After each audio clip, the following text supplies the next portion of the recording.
Hello friends, कैसे हैं आप सब लोग?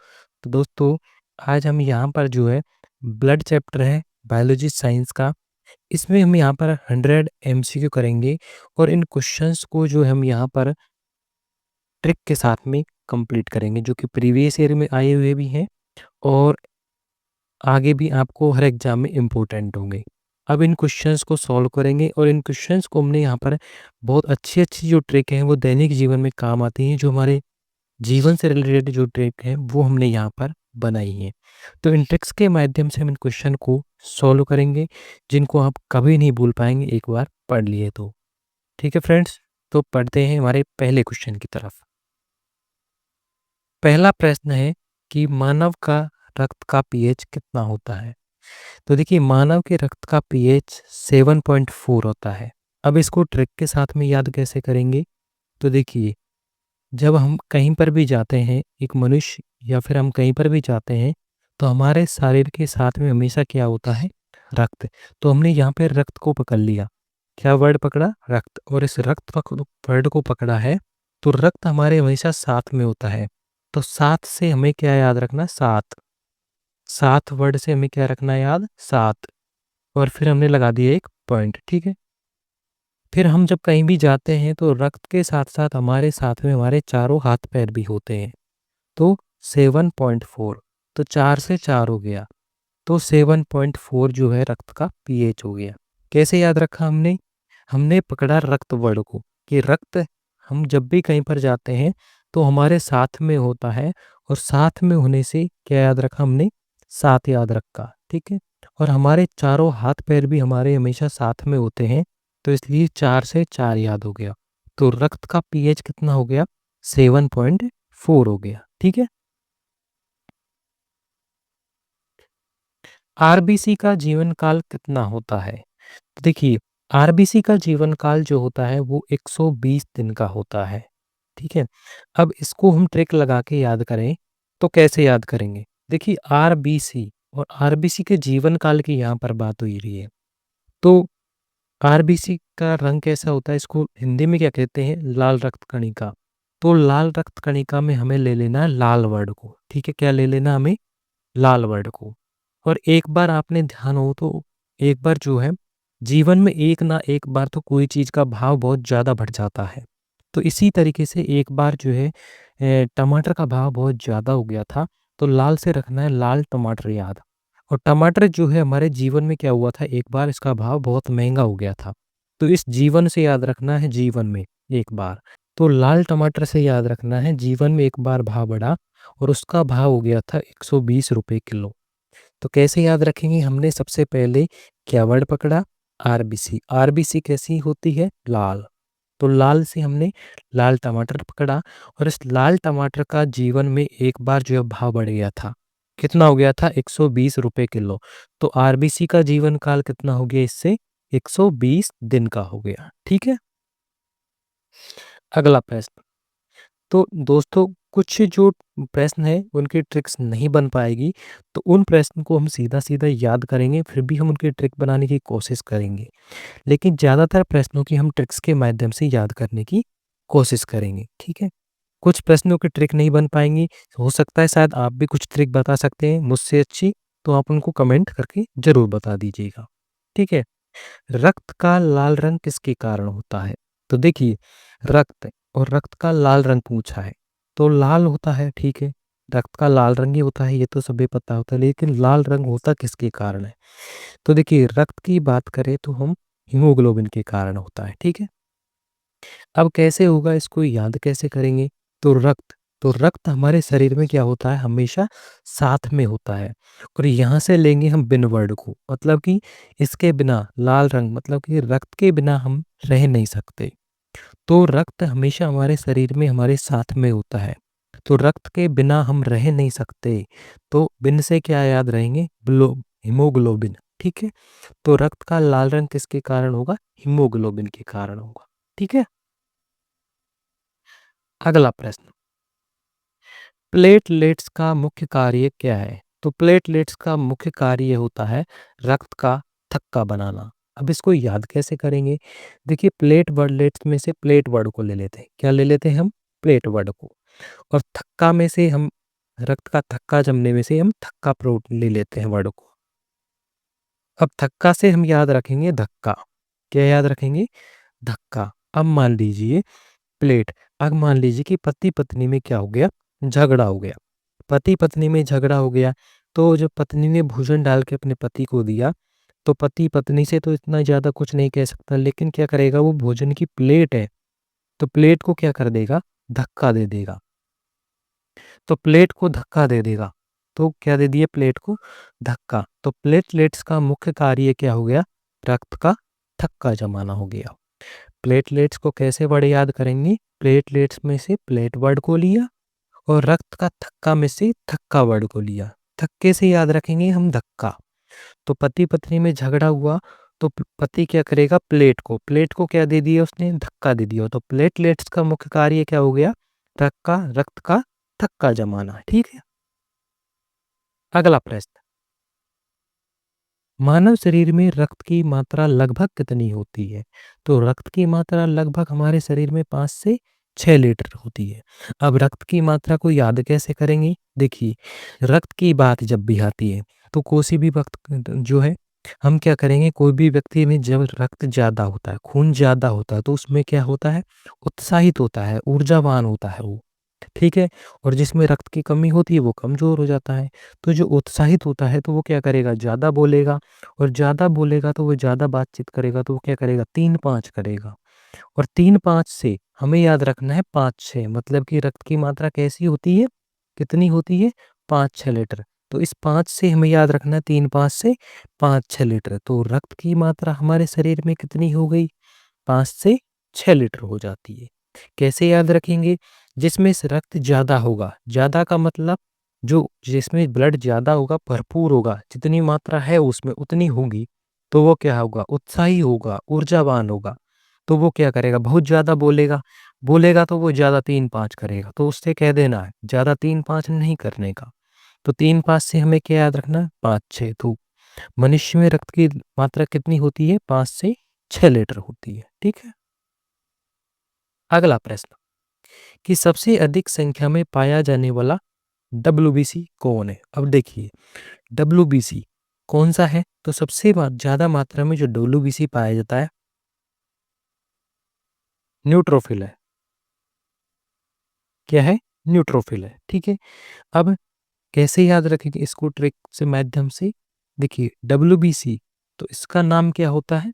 श्वेत रुधिर कणिका या श्वेत रक्त कणिका। अब इसके नाम से हमें श्वेत वर्ड को पकड़ लेना है। तो श्वेत मतलब कि सफ़ेद हो गया। और सफ़ेद रंग जो होता है उसमें हम क्या कर सकते हैं? यहाँ से हम लेंगे फिल वर्ड को। तो श्वेत रंग में कोई सा भी हम क्या भर सकते हैं? कलर भर सकते हैं। तो श्वेत रंग में हम कोई सा भी कलर भर सकते हैं। तो उससे फिल, फिल का मतलब होता है फिल, भरना।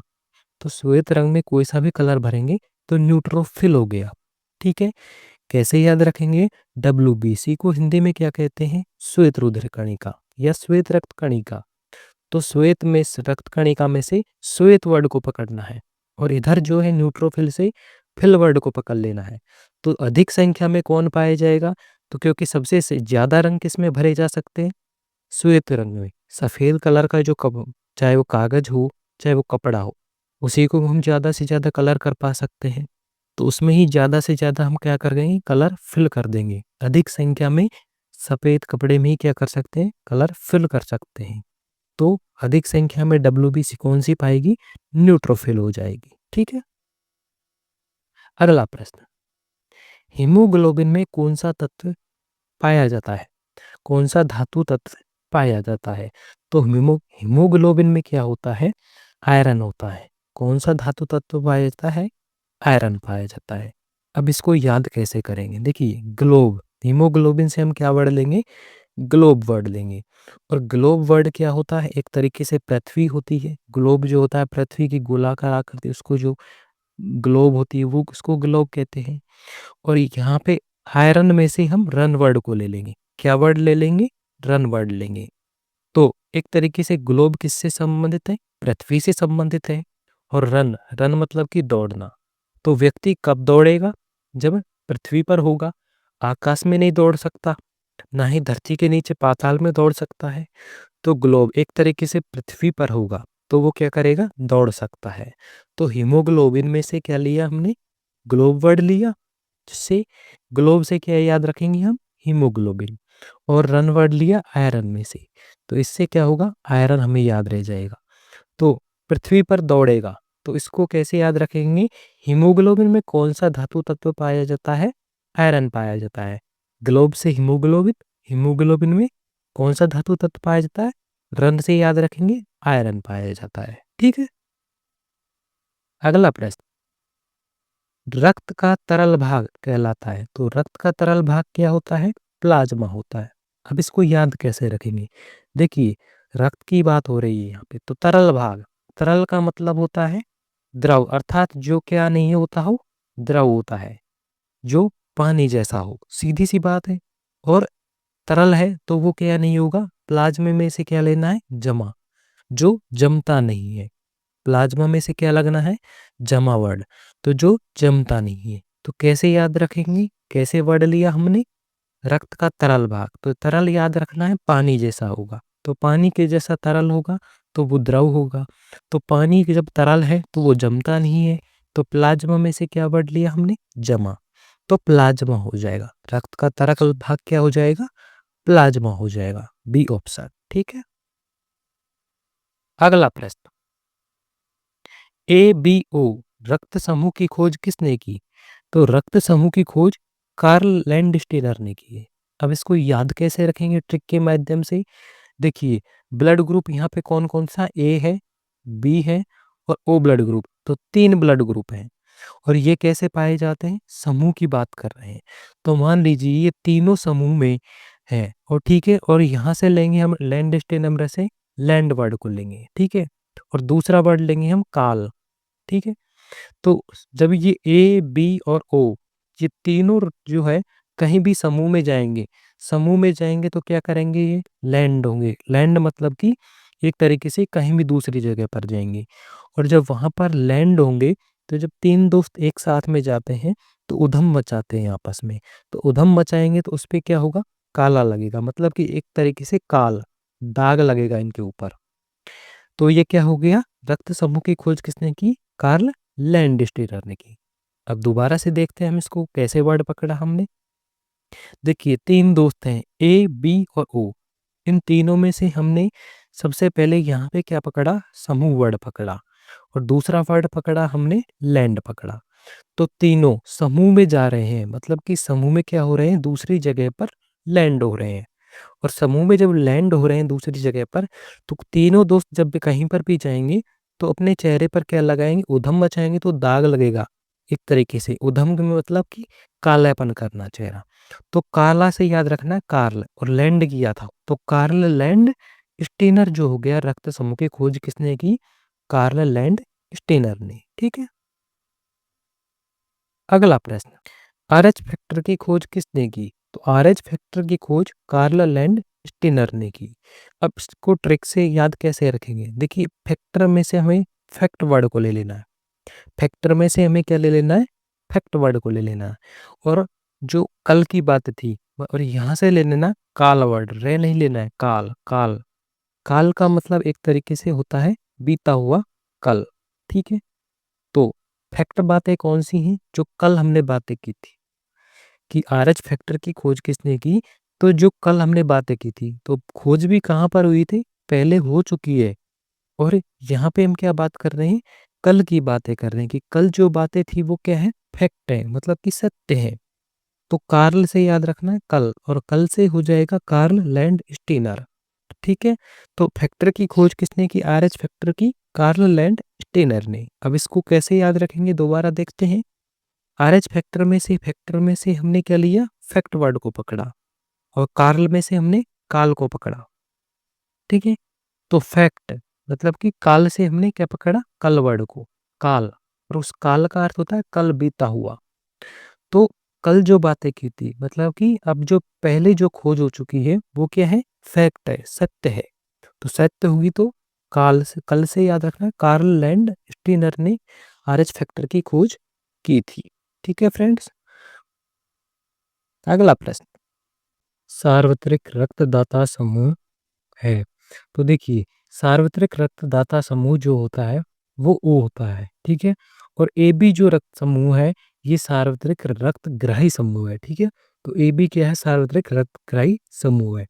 अब हम कन्फ्यूज़ हो जाते हैं कि कौन-सा रक्तदाता समूह है और कौन-सा रक्तग्राही समूह है। तो देखिए, रक्तदाता समूह की बात की गई है, तो हम बात करते हैं यहाँ पर कि हमारी जो पृथ्वी है, वो कैसी है यहाँ पर? पृथ्वी हमारी कैसी है? गोल है, ठीक है? और पृथ्वी गोल है, तो इस पर सबसे ज़्यादा दानी व्यक्ति पाए जाते हैं। तो कैसे याद रखना है? हमारी पृथ्वी गोल है, तो हमने क्या वर्ड पकड़ा? सबसे पहले पृथ्वी। और पृथ्वी पे कैसे है? पृथ्वी हमारी कैसी है? गोल है। और इस पृथ्वी पर जो है, सबसे ज़्यादा जो है, दानी लोग पाए जाते हैं। कौन लोग पाए जाते हैं? दानी लोग पाए जाते हैं। तो सार्वत्रिक रक्तदाता समूह कौन हो गया? गोल से क्या हो गया? ओ। तो पृथ्वी हमारी गोल है, इससे हम याद रखेंगे ओ। ओ की आकृति कैसी होती है? गोल। और पृथ्वी पर जो है दानियों की संख्या ज़्यादा है, अर्थात दानी व्यक्ति ज़्यादा पाए जाते हैं। तो सार्वत्रिक रक्तदाता जो समूह है, वो कौन-सा हो जाएगा? ओ हो जाएगा। ठीक है? अगला प्रश्न है कि सार्वत्रिक ग्राही रक्त समूह क्या है? तो देखिए, अब ओ और एबी में कन्फ्यूज़ थे, तो सार्वत्रिक रक्तग्राही समूह जो है एबी हो जाएगा। हमने अभी देखा कि ओ जो है सार्वत्रिक रक्तदाता समूह है, तो एबी जो है सार्वत्रिक रक्तग्राही समूह हो जाएगा। इसको ऐसे याद कर लेना, एक को याद हो जाएगा तो दूसरा अपने आप ऑटोमेटिक याद हो जाएगा। ठीक है? अगला प्रश्न है कि डब्ल्यूबीसी का मुख्य कार्य क्या है? तो डब्ल्यूबीसी का मुख्य कार्य क्या होता है? रोग को रक्षा करना। रोग से हमारी क्या करती है? रक्षा करती है। रोग प्रतिरोध एक तरीके से। रक्त का थक्का जो है प्लेटलेट्स से जमता है। ऑक्सीजन का परिवहन जो आरबीसी से होता है। ठीक है? और पोषण जो होता है वो इन सभी के द्वारा जब हम संतुलित भोजन करते हैं तो पोषण होता है हमारे शरीर का। तो अब इसको याद कैसे रखेंगी कि डब्ल्यूबीसी हमारे शरीर की रक्षा करेगी? तो देखिए, डब्ल्यूबीसी में इसका हिंदी नाम क्या होता है? श्वेत रुधिर कणिका। और जब इसमें शुरू में क्या आता है? श्वेत। श्वेत से याद रखिए, श्वेत कपड़ा है, ठीक है? और श्वेत कपड़ा है जो है, उसको अगर हम पहन लें, तो उसको हमें गंदा होने से बचाना है। और उसकी हमें क्या करनी है? सबसे ज़्यादा से ज़्यादा रक्षा करनी पड़ती है, क्योंकि श्वेत कपड़ा है, वो जल्दी से जल्दी गंदा हो जाता है, ठीक है? तो रक्षा करेंगे, तो श्वेत हमारी क्या करेगी? रोगों से रक्षा करेगी, इस तरीके से इसको याद रखना है। तो क्या वर्ड पकड़ा सबसे पहले कि डब्ल्यूबीसी का हिंदी रूप क्या हुआ? हिंदी में नाम श्वेत रुधिर कणिका। तो श्वेत वर्ड पकड़ा, और श्वेत से याद रखना है कि श्वेत चाहे कपड़ा हो, चाहे कोई भी वस्तु हो, श्वेत जो होती है वो गंदी ज़्यादा होती है। तो उसकी हमें उससे क्या करनी है? रक्षा करनी है। तो श्वेत रुधिर कणिका हमारी क्या करेगी? रोगों से रक्षा करेगी, अर्थात रोग प्रतिरोध होगी। ठीक है? अगला प्रश्न है, प्लेटलेट्स का निर्माण कहाँ होता है? तो प्लेटलेट्स, देखिए प्लेटलेट्स क्या करती है? हमारी रक्त का थक्का जमाती है, और रक्त का थक्का जमाती है, तो इसका निर्माण कहाँ होता है? तो इसका निर्माण होता है अस्थि मज्जा में। ठीक है? तो इसकी कोई ट्रिक नहीं बन पाई है मुझसे। अगर आप ट्रिक जान पाते तो आप कमेंट कर दीजिए, किसी को भी समझ आ रही है ट्रिक तो, ठीक है? मुझसे जो इसकी ट्रिक जो है दैनिक जीवन के उपयोग की नहीं बन पाई थी। तो प्लेटलेट्स को हम सीधा याद रखेंगे, प्लेटलेट्स का निर्माण कहाँ होता है? अस्थि मज्जा में, रेड बोन मैरो के अंदर होता है। ठीक है? हीमोग्लोबिन की कमी से कौन-सा रोग होता है? देखिए, हीमोग्लोबिन हीमोग्लोबिन की कमी से जो रोग होता है, वो होता है एनीमिया। ठीक है? कौन-सा रोग होता है हीमोग्लोबिन की कमी से? एनीमिया रोग होता है। हीमोफीलिया और जो थैलेसीमिया है, ये एक आनुवांशिक रोग है। हीमोफीलिया में क्या होता है? रक्त का थक्का नहीं जमता है, ठीक है? और थैलेसीमिया में जो आरबीसी का आकार जो होता है, वो हँसिए के आकार का हो जाता है।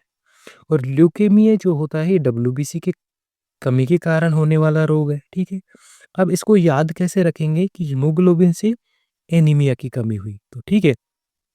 तो देखिए, इसके नाम में हमें सबसे पहले वर्ड पकड़ना है एनीमिया। तो एनीमिया को ऐसे तोड़ लेना है कि इसमें एक एनी था और एक मिया थी। मतलब कि 2 ये लोग क्या हैं? मियाँ-बीवी हो गई। तो एक तो मियाँ है और मियाँ की पत्नी एनी कर लीजिए। ठीक है? तो ये दोनों पति-पत्नी हैं, ये एक दूसरे के बिना नहीं रह सकते। और हीमोग्लोबिन में से बिन वर्ड ले लीजिए, तो बिन मतलब बिना नहीं रह सकते एक दूसरे के। तो हीमोग्लोबिन है, उसकी कमी से कौन-सा रोग हो जाएगा? अगर एक की भी कमी हो जाएगी, तो रोग कौन-सा हो जाएगा? इनको एनीमिया मतलब एनीकोमिया रोग हो जाएगा। अगर एनी नहीं था, तो एनीमिया, मिया नहीं रहा तो एनीमिया रोग होना है, इसको एक की कमी हो जाएगी। तो हीमोग्लोबिन की कमी से कौन-सा रोग हो जाएगा? एनीमिया रोग हो जाता है। ठीक है? अगला प्रश्न, रक्त के थक्के में सहायक विटामिन कौन-सा है? देखिए विटामिन ए जो होता है उसके द्वारा रतौंधी रोग होता है उसकी कमी से। विटामिन बी से बेरी-बेरी रोग होता है।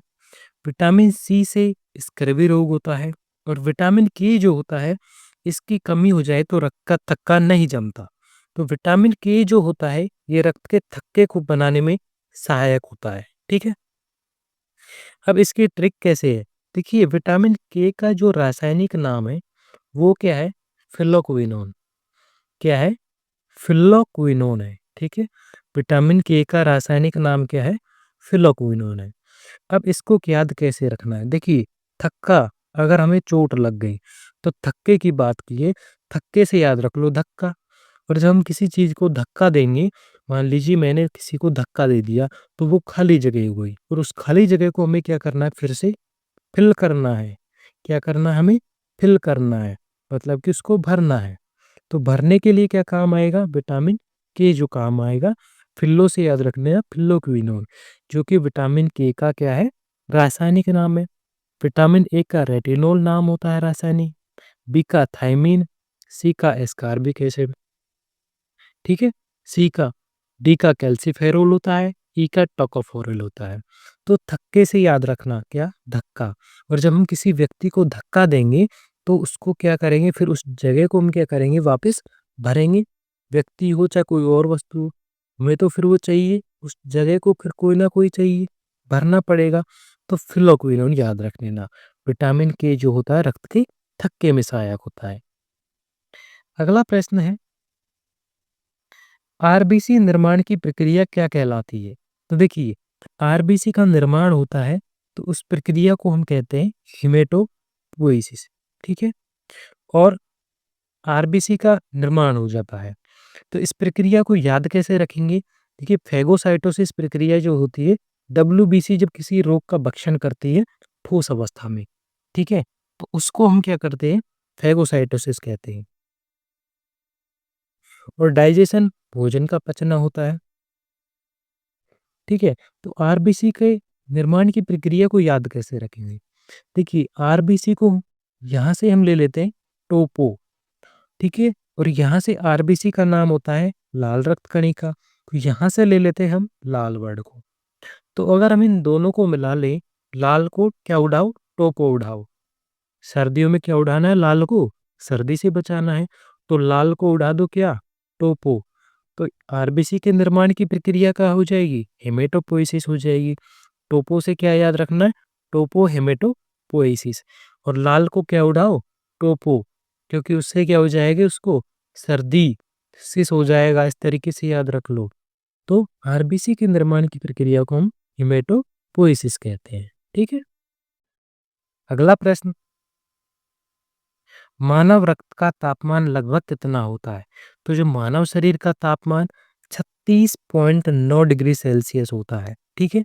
जिसे हम लगभग जो है 37 डिग्री सेल्सियस मान लेते हैं। तो मानव के रक्त का तापमान भी कितना हो जाएगा? 37 डिग्री सेल्सियस। इसकी तो कोई ट्रिक बनाने की ज़रूरत नहीं है, क्योंकि इतना टेम्परेचर जो हमारे शरीर का है, वो तो हम याद रख सकते हैं 1-2 प्रश्न को जिनकी ट्रिक नहीं बन पा रही है, ठीक है? अगला प्रश्न, प्लाज्मा में सबसे अधिक मात्रा किसकी होती है? देखिए, मैंने आपको ट्रिक बताई थी कि रक्त का तरल पदार्थ क्या होता है, तरल भाग कौन सा है। तो रक्त का तरल भाग वो होता है, तो तरल भाग में हमने तरल लिया था और जमा में इस प्लाज्मा में से हमने जमा लिया था। तो जो जमता नहीं है तो वो कौन सा है? प्लाज्मा। अब हमसे पूछिए प्लाज्मा में सबसे अधिक मात्रा किसकी होती है? तो हमने बताया था कि पानी कैसा होता है? तरल होता है। तो जब पानी जो होता है वो तरल होता है, और जब हम किसी चीज़ को पतला करेंगे, तो पतला ये जमेगा नहीं, तो उसमें पतला करेंगे तो पानी ज़्यादा होगा। तो प्लाज़्मा में भी ज़्यादा से ज़्यादा क्या पाया जाएगा? जल, मतलब पानी इसमें ज़्यादा है, 90 से 92% जो इसमें पानी होता है। और इसी कारण से इसका रक्त का तरल भाग प्लाज़्मा माना जाता है, ठीक है? अगला प्रश्न है, ल्यूकेमिया किससे संबंधित है?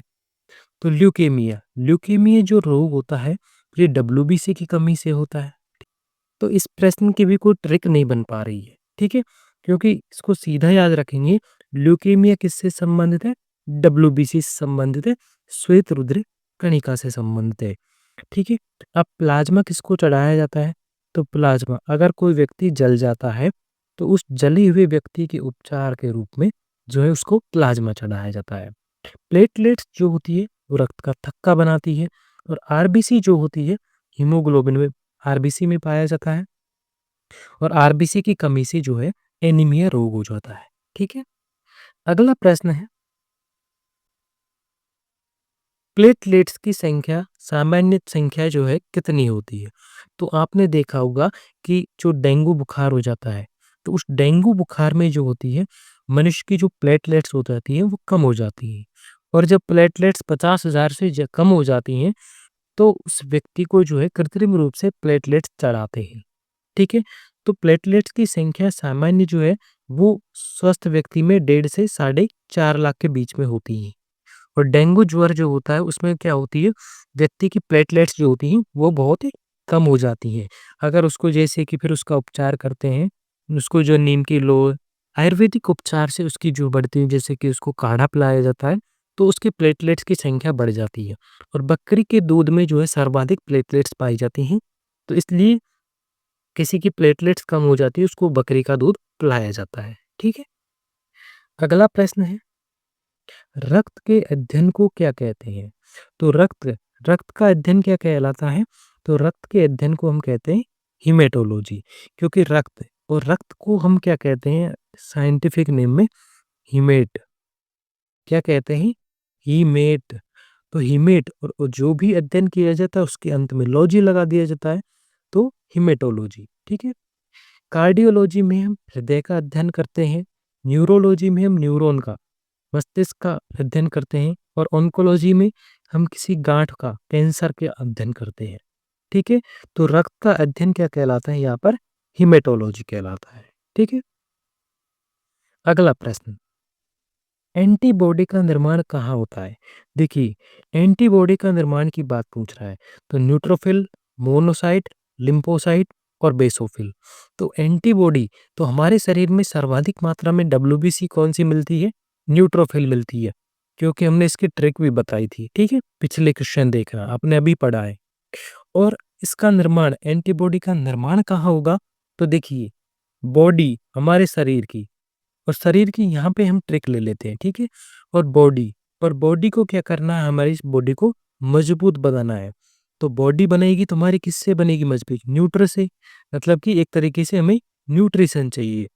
न्यूट्रिशन से क्या करना है, हमारी बॉडी को फिल करना है। तो एक वर्ड तो हमने क्या पकड़ा? बॉडी, और दूसरा क्या पकड़ा? न्यूट्रोफिल ही पकड़ लिया। न्यूट्रो मतलब कि इस बॉडी को किससे फिल करना है? पोषण, न्यूट्रिशन से। और न्यूट्रिशन से क्या करना है? इसको फिल करना है, तभी तो हमारे एंटीबॉडी बनेगी। तो एंटीबॉडी का निर्माण कौन करता है? न्यूट्रोफिल करता है, ठीक है? ट्रिक से हमने इसको याद करना समझ लिया है। अगला प्रश्न है, रक्त का थक्का न जमने का रोग है। देखिए, जब रक्त का थक्का जमता है तो प्लेटलेट्स के कारण होता है, ठीक है? और रक्त का थक्का नहीं जमेगा तो कौन से रोग में नहीं जमेगा? देखिए, एक रोग होता है जो कि एक आनुवंशिक रोग है, हीमोफीलिया। इस रोग में क्या होता है, अगर किसी व्यक्ति को ये रोग है हीमोफीलिया, तो उसको रक्त का थक्का नहीं जमता। और थक्का क्यों नहीं जमता? और उसको रक्तस्राव जो होता है लगातार होता रहता है, क्योंकि उसको क्या है, एक आनुवंशिक रोग है, ठीक है? एनीमिया में तो रक्त की आरबीसी की कमी हो जाती है, रक्त की कमी हो जाती है, ठीक है? ल्यूकेमिया डब्ल्यूबीसी का कमी हो जाती है, डब्ल्यूबीसी से संबंधित रोग है। और थैलीसीमिया में जो है आरबीसी का आकार कैसा हो जाता है? हंसिए के आकार का, एक प्रश्न चिन्ह जैसी स्थिति हो जाती है। इस तरीके का जो है आरबीसी हो जाती है। ठीक है? तो रक्त का न जमने का रोग है, थक्का न जमना, तो वो हीमोफीलिया रोग में रक्त का थक्का नहीं जमता है, ठीक? अगला प्रश्न है, एबीओ सिस्टम में कुल कितने रक्त समूह होते हैं? तो देखिए, एबीओ सिस्टम में, तो इसमें एक तो रक्त समूह होता है ए, एक बी रक्त समूह होता है और एक इनका रक्त समूह ओ होता है, ठीक है? और एक इन दोनों का ग्रुप होता है ए और बी का। तो ये ए और बी मतलब कि कुल मिलाकर के 4 रक्त समूह पाए जाते हैं। ए रक्त समूह, बी रक्त समूह, एबी और ओ रक्त समूह पाया जाता है, जो कि 3 तो इनके अलग-अलग करने से बन जाता है और एक ए और बी को एक साथ करने से बनता है, ठीक है? अगला प्रश्न है, सीरम क्या होता है? देखिए, सीरम सीरम क्या होता है कि हमारा जो प्लाज़्मा है, प्लाज़्मा कैसा भाग होता है? तरल पदार्थ होता है। मैंने बताया था कि रक्त का क्या होता है? तरल पदार्थ क्या होता है? प्लाज़्मा। और प्लाज़्मा में जो है प्रोटीन पाई जाती हैं, हेपेरिन, वो तो सॉरी प्रोथ्रोम्बिन और फाइब्रिनोजन। ये प्रोटीन जो है रक्त में अलग-अलग तरीके की पाई जाती हैं। प्रोथ्रोम्बिन और फाइब्रिनोजन प्रोटीन पाई जाती हैं। और इन प्रोटीन हेपेरिन प्रोटीन भी मिलती हैं। लेकिन ये प्रोटीन क्या करती हैं? रक्त का स्कंदन करती है। मतलब कि हमारे चोट लग गई तो रक्त का थक्का बनाने में जो प्रोटीन सहायता करती हैं, वो फाइब्रिनोजन और प्रोथ्रोम्बिन करती है। और प्लाज्मा में ये फाइब्रिनोजन और प्रोथ्रोम्बिन प्रोटीन होती है। अगर हम इन दोनों प्रोटीन को प्लाज्मा में से माइनस कर दें, फाइब्रिनोजन प्रोटीन को और प्रोथ्रोम्बिन प्रोटीन को, तो जो बचा हुआ भाग है रक्त का, उसको हम क्या कहेंगे? सीरम कहेंगे। तो बी ऑप्शन यहाँ पे सही होगा कि प्लाज्मा में से हम फाइब्रिनोजन प्रोटीन और जो प्रोथ्रोम्बिन प्रोटीन है जो रक्त का थक्का जमाती है, इन दोनों को अलग कर दें, तो उसके बाद में जो बचा हुआ भाग है उसको हम सीरम कहते हैं। ठीक है फ्रेंड्स, तो बी ऑप्शन यहाँ पे सही हो जाएगा। अगला प्रश्न है, न्यूट्रोफिल का मुख्य कार्य क्या है? तो देखिए, अभी हमने बताया था कि एंटीबॉडी बनाने का काम किसका है? न्यूट्रोफिल का। तो न्यूट्रोफिल का मुख्य कार्य क्या हो गया? एंटीबॉडी बनाना। फैगोसाइटोसिस डब्ल्यूबीसी जब ठोस रूप में से पदार्थों का ग्रहण करती है, रोगों को खाती है, तो उसको हम फैगोसाइटिस कहते हैं। थक्का जमाते हैं, तो प्लेटलेट्स कार्य करते हैं थक्का जमाने का। और ऑक्सीजन का परिवहन जो होता है वो कौन करता है? हीमोग्लोबिन करता है। अब इसको ट्रिक से याद कैसे रखेंगे कि न्यूट्रोफिल रक्त का जो एंटीबॉडी बनाएगी? तो देखिए, हमने क्या बताया था कि जब बॉडी बनाना है तो यहाँ से बॉडी वर्ड पकड़ेंगे और यहाँ से न्यूट्र, न्यूट्र मतलब न्यूट्रिशन वर्ड पकड़ेंगे, न्यूट्र से। तो बॉडी को न्यूट्रिशन मतलब कि एंटीबॉडी बनानी है, तो उसके लिए हमें क्या चाहिए? न्यूट्रिशन चाहिए। और न्यूट्रिशन क्या करना? हमारी बॉडी में फिल करना है, फिल करना है। तो न्यूट्रोफिल का मुख्य कार्य क्या हो गया? एंटीबॉडी बनाना। ठीक है, आई ट्रिक समझ में? अगला प्रश्न, कि मानव रक्त का रंग गाढ़ा लाल क्यों होता है? अब देखिए, हमने बताया था कि रक्त का लाल रंग क्यों होता है? तो लाल रंग इसलिए होता है रक्त का, क्योंकि इसमें क्या पाया जाता है? हीमोग्लोबिन पाया जाता है। हीमोग्लोबिन में क्या होता है? एक तो हिम वर्णक होता है और एक, ठीक है, और इस हिम वर्णक के कारण ही हीमोग्लोबिन जो है रक्त का लाल रंग कर देता है। अब इसको याद कैसे रखेंगे ट्रिक्स के माध्यम से? और इस हीमोग्लोबिन में एक जो होती है आयरन, लोहा धातु पाया जाता है। ठीक है, लोहा धातु इसमें जो है 5% होता है, लोहा धातु Fe2+, जो कि इसमें 5% पाया जाता है। जबकि हीम प्रोटी वर्णक जो होता है ये 95% होता है। ठीक है, तो रक्त का लाल रंग किसके कारण होता है? हीमोग्लोबिन के कारण। अब इसको याद कैसे रखेंगे? देखिए, हमारे मानव शरीर में क्या होता है? रक्त। तो रक्त को पकड़ लेंगे और रक्त का हमारे शरीर में हमारे साथ में होता है हमेशा, और यहाँ से ले लेंगे हम बिन वर्ड, तो हम इसके बिना नहीं रह सकते। और पूछा क्या है? लाल रंग। तो लाल रंग तो हमारे साथ में ही है, रक्त है।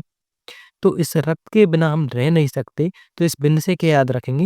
हीमोग्लोबिन। तो हीमोग्लोबिन का जो है रक्त का लाल रंग कर देता है। ठीक है, अगला प्रश्न, रक्त का थक्का बनने में कौन सा प्रोटीन सहायक है? देखिए, रक्त का थक्का बनने में जो है 2 प्रोटीन सहायक होती है। एक तो फाइब्रिनोजन प्रोटीन होती है और अगर ऑप्शन में इसके साथ में प्रोथ्रोम्बिन प्रोटीन और दिया जाए तो वो ऑप्शन भी सही होगा, जो कि अभी मैंने आपको थोड़ी देर पहले बताया था कि प्लाज्मा रक्त का तरल भाग में से अगर हम प्रोथ्रोम्बिन और फाइब्रिनोजन प्रोथ्रोम्बिन और फाइब्रिनोजन को अलग कर दें तो जो बचा हुआ भाग है उसको हम सीरम कहते हैं। तो थक्का बनने में प्रोटीन कौन सी सहायक होगी? फाइब्रिनोजन और प्रोथ्रोम्बिन। अब एल्बुमिन प्रोटीन जो होती है ये अंडे के अंदर सर्वाधिक पाई जाती है। केराटिन प्रोटीन जो होती है ये हमारे बाल और नाखून के अंदर पाई जाती है सर्वाधिक में, ठीक है। और ग्लोबुलिन प्रोटीन जो होती है हमारे शरीर में जो तरल है उन पदार्थों का, जैसे कि आयनी पंप है, सोडियम प्लस और पोटेशियम प्लस आयन जो होते हैं इनका परासरण बनाए रखती है हमारे शरीर में, ठीक है।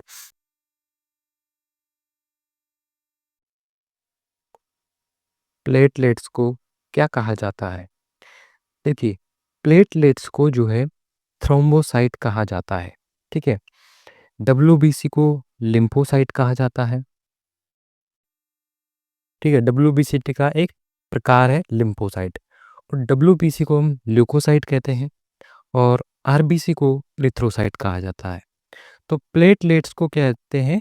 थ्रोम्बोसाइट। इस प्लेटलेट्स का कार्य होता है रक्त का थक्का जमाना। अब थ्रोम्बो का अर्थ होता है थक्का। तो इसको याद कैसे रखेंगे कि थ्रोम्बो और थ्रोम्बो का अर्थ होता है एक तरीके से थक्का जमाने वाली जो चीज़ है उसको हम क्या कहते हैं, जो पदार्थ है उसका नाम दिए यहाँ पर थ्रोम्बोसाइट। तो प्लेटलेट्स को कहा गया है थ्रोम्बोसाइट, ठीक है। अगला प्रश्न, आरबीसी का निर्माण मुख्यतः कहाँ होता है? तो आरबीसी का जो निर्माण है वो मुख्यतः जो वयस्क व्यक्ति में जो होता है वो होता है अस्थि मज्जा में, जिसे हम बोन मैरो कहते हैं। तो आरबीसी का निर्माण मुख्यतः कहाँ होता है? अस्थि मज्जा में होता है। लेकिन वहीं अगर अब छोटे बच्चे की बात की जाती है तो उसमें आरबीसी का निर्माण जो है प्लीहा में होता है और उसमें यकृत में अंदर भी होता है सेकंड में। लेकिन मुख्यतः कहाँ होता है? तो मुख्यतः जो होता है वो अस्थि मज्जा के अंदर होता है, बोन मैरो के अंदर होता है, ठीक है। अगला प्रश्न, हीमोग्लोबिन का कार्य है। तो हीमोग्लोबिन जो है वो उसके साथ में अगर ऑक्सीजन की बॉन्डिंग बन जाती है तो ये ऑक्सीजन का क्या करता है? परिवहन करता है हीमोग्लोबिन, ठीक है। तो हीमोग्लोबिन का कार्य हो गया ऑक्सीजन का परिवहन करना, जो कि ऑक्सी हीमोग्लोबिन के रूप में करता है, ठीक है। वहीं ये हमारे शरीर में जब ब्लड अशुद्ध हो जाता है कार्बन डाइऑक्साइड से तो शरीर में जो कार्बन डाइऑक्साइड को कार्बोक्सी हीमोग्लोबिन के रूप में बाहर निकालने का कार्य करता है। वहाँ से CO2 की बॉन्डिंग बनाता है और उसके द्वारा सी फेफड़ों में जा हृदय में जाकर के उस CO2 को रिलीज कर देता है और कार्बोक्सी हीमोग्लोबिन के रूप में ये ऑक्सी वो कार्बन डाइऑक्साइड को लेकर के आता है और ऑक्सी हीमोग्लोबिन के रूप में ऑक्सीजन का परिवहन करता है, ठीक है।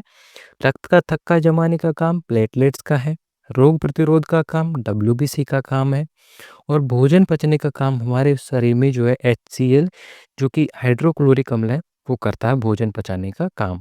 भोजन के पाचन की शुरुआत जो होती है हमारे मुख बकल कैविटी से जो होती है, भोजन चबाते हैं हम तब हो जाती है शुरुआत भोजन के पाचन की। तो हीमोग्लोबिन का कार्य है ऑक्सीजन का परिवहन करना, ठीक है। अगला प्रश्न है कि मानव रक्त में डब्ल्यूबीसी की संख्या होती है। तो डब्ल्यूबीसी की संख्या जो होती है वो मानव रक्त में जो होती है 6 से 8,000 होती है प्रति क्यूब में पाई जाती है ये संख्या, ठीक है। तो 6,000 से 8,000 के अंदर डब्ल्यूबीसी की संख्या होती है और डब्ल्यूबीसी का जो जीवन काल होता है वो 2 से 5 दिनों का होता है, ठीक है। अगला प्रश्न है, सबसे छोटी रक्त कोशिका कौन सी है? तो देखिए छोटी और बड़ी कोशिका अगर हमसे पूछी जाती है तो उसका क्रम होता है। तो सबसे बड़ी रक्त कोशिका जो होती है वो तो होती है डब्ल्यूबीसी, जिसे हम ग्लूकोसाइट भी कहते हैं। इसके बाद में जो आती है वो है प्लेटलेट्स। प्लेटलेट्स जो होती है वो डब्ल्यूबीसी से छोटी होती है, ठीक है। और सबसे छोटी जो होती है वो ब्लड सेल वो होती है आरबीसी। तो सबसे छोटी रक्त कोशिका आरबीसी हो जाएगी, डब्ल्यूबीसी सबसे बड़ी हो जाएगी, प्लेटलेट्स इन दोनों के बीच में होती है और लिम्फोसाइट जो होती है वो डब्ल्यूबीसी का एक प्रकार है, मोनोसाइट और लिम्फोसाइट, जो कि एग्रेन्युलर है, एक कणिका में कोशिका होती है। अब हमसे ये संख्या के आधार पर पूछ लिया जाए, ये तो आकार के आधार पर है कि डब्ल्यूबीसी सबसे बड़ी है और आरबीसी सबसे छोटी आकार के आधार पर। लेकिन अगर हमसे संख्या के आधार पर पूछ लिया जाए, तो संख्या के आधार पर जो है आरबीसी सबसे बड़ी हो जाएगी, क्योंकि आरबीसी की संख्या जो होती है 5 से 5.5 मिलियन होती है मनुष्य में, ठीक है? 5 से 5.5 मिलियन पाई जाती है, ठीक है? और इसके बाद में जो है फिर प्लेटलेट्स की संख्या पाई जाती है 1.5 लाख से 4.5 लाख, और आरबीसी और सॉरी डब्ल्यूबीसी की संख्या जो होती है वो सबसे कम पाई जाती है 6,000 से 8,000। तो अगर संख्या के आधार पर पूछा जाए तो ये वाला क्रम होगा, आरबीसी सबसे बड़ी और डब्ल्यूबीसी सबसे छोटी। लेकिन आकार के आधार पर पूछा जाता है तो डब्ल्यूबीसी सबसे बड़ी है और आरबीसी सबसे छोटी होगी, ठीक है? अगला प्रश्न, रक्त में ऑक्सीजन किस रूप में पाई जाती है? तो देखिए, रक्त में ऑक्सीजन जो है वो जब हीमोग्लोबिन उसका ऑक्सीजन का परिवहन करता है और जब इस हीमोग्लोबिन के साथ में ऑक्सीजन की बॉन्डिंग बनती है, तो इसको हम ऑक्सी हीमोग्लोबिन कहेंगे। तो रक्त में ऑक्सीजन किस रूप में पाई जाएगी? ऑक्सी हीमोग्लोबिन के रूप। लेकिन वहीं अगर हीमोग्लोबिन जो है वो CO2 के साथ में बॉन्डिंग बनाता है, तो इसको फिर हम कहेंगे कार्बोक्सी हीमोग्लोबिन कहेंगे। कार्बो हीमोग्लोबिन नहीं कहेंगे, इसको कार्बोक्सी हीमोग्लोबिन कहेंगे, ठीक है? अब इसको याद कैसे करेंगे कि ऑक्सी हीमोग्लोबिन कहेंगे, हीमोग्लोबिन के रूप में साथ में जाएगी तो रक्त में ऑक्सीजन को। तो देखिए, एक तरीके से याद रखेंगे हम रक्त, और रक्त में क्या होती है हमारे? हीमोग्लोबिन, और हीमोग्लोबिन में हमारे से पूछिए ऑक्सीजन किस रूप में होती है। तो इस ऑक्सी वर्ड को ही याद रख लेना है और इस ऑक्सी वर्ड को ही यहाँ पे देख लेना है, क्योंकि इस ऑक्सीजन के बिना भी हम नहीं रह सकते, ठीक है? तो ऑक्सी का जब बिना इसके बिना भी नहीं रह सकते और ये हीमोग्लोबिन में पाई जाती है, तो इसको कहेंगे फिर हम ऑक्सी हीमोग्लोबिन, ठीक है? तो ऑप्शन सी सही रहेगा। अगला प्रश्न, रक्त का जमाव किस आयन पर निर्भर करता है? तो देखिए, अगर हमारे शरीर में हमने बात की थी कि विटामिन किसकी बात होती है, तो रक्त का जो जमाव होता है वो हमारे विटामिन के से होता है। लेकिन यहाँ पे पूछ रहा है आयन, तो आयन के लिए हमें कैल्शियम आयन की ज़रूरत होगी, जो कि हमारे रक्त का थक्का बनाने में महत्वपूर्ण भूमिका निभाता है, ठीक है? सोडियम और पोटेशियम आयन जो होते हैं, ये तरल परासरणी मतलब परासरणी संतुलन को बनाए रखने में महत्वपूर्ण भूमिका निभाते हैं। लेकिन जो कैल्शियम आयन है, ये हमारे रक्त के थक्का बनने में महत्वपूर्ण भूमिका निभाता है।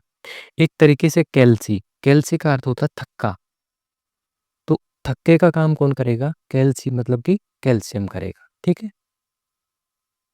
अगला प्रश्न है, RH पॉजिटिव रक्त में कौन सा तत्व पाया जाता है? देखिए, RH पॉजिटिव जो रक्त है उसमें डी एंटीजन पाया जाता है, एंटीजन डी पाया जाता है। अब ये RH पॉजिटिव जो होती है, ये पाई कहाँ जाते हैं? तो ये जो आरबीसी होती है हमारी, उसकी सतह पर पाई जाती है, ठीक है? अब RH पॉजिटिव रक्त में हमारे आरबीसी की सतह पर पाई जाती है, ठीक है? अगर किसी व्यक्ति में अब अगर किसी माता का रक्त RH नेगेटिव है, ठीक है? और अगर उसके बच्चे का रक्त RH पॉजिटिव है, तो उस महिला का पहला बच्चा तो स्वस्थ हो जाएगा, लेकिन उसके बाद में उसको एक रोग हो जाएगा। क्या रोग हो जाएगा कि उसके जब अगला बच्चा जन्म होगा, तो उसका बच्चा जो है गर्भ में ही खराब हो जाएगा। तो इस रोग को हम कहते हैं फिर इरिथ्रोब्लास्टोसिस फीटालिस, गर्भ रक्ताणु कोरकता, ठीक है? तो अब इस रोग से बचने के लिए इस महिला को जो है रोगम प्रोटीन का इंजेक्शन लगवाना चाहिए प्रसव के 24 घंटे के बाद, ठीक है? तो RH पॉजिटिव रक्त में कौन सा तत्व होता है? एंटीजन डी पाया जाता है, ठीक है? अगला प्रश्न है, एनीमिया किसकी कमी के कारण होता है? किस कारण से होता है? तो एनीमिया जो होता है वो हीमोग्लोबिन की कमी के कारण होता है। हीमोग्लोबिन की कमी के कारण ही क्या होता है क्योंकि आरबीसी होता है वो हमारे ब्लड में 99% उपस्थित होता ही है और इस आरबीसी के अंदर जो है हीमोग्लोबिन पाई जाती है। हीमोग्लोबिन के अंदर ही जो हमारा Fe2 प्लस आयन होता है जो कि 5% होता है हीमोग्लोबिन के अंदर।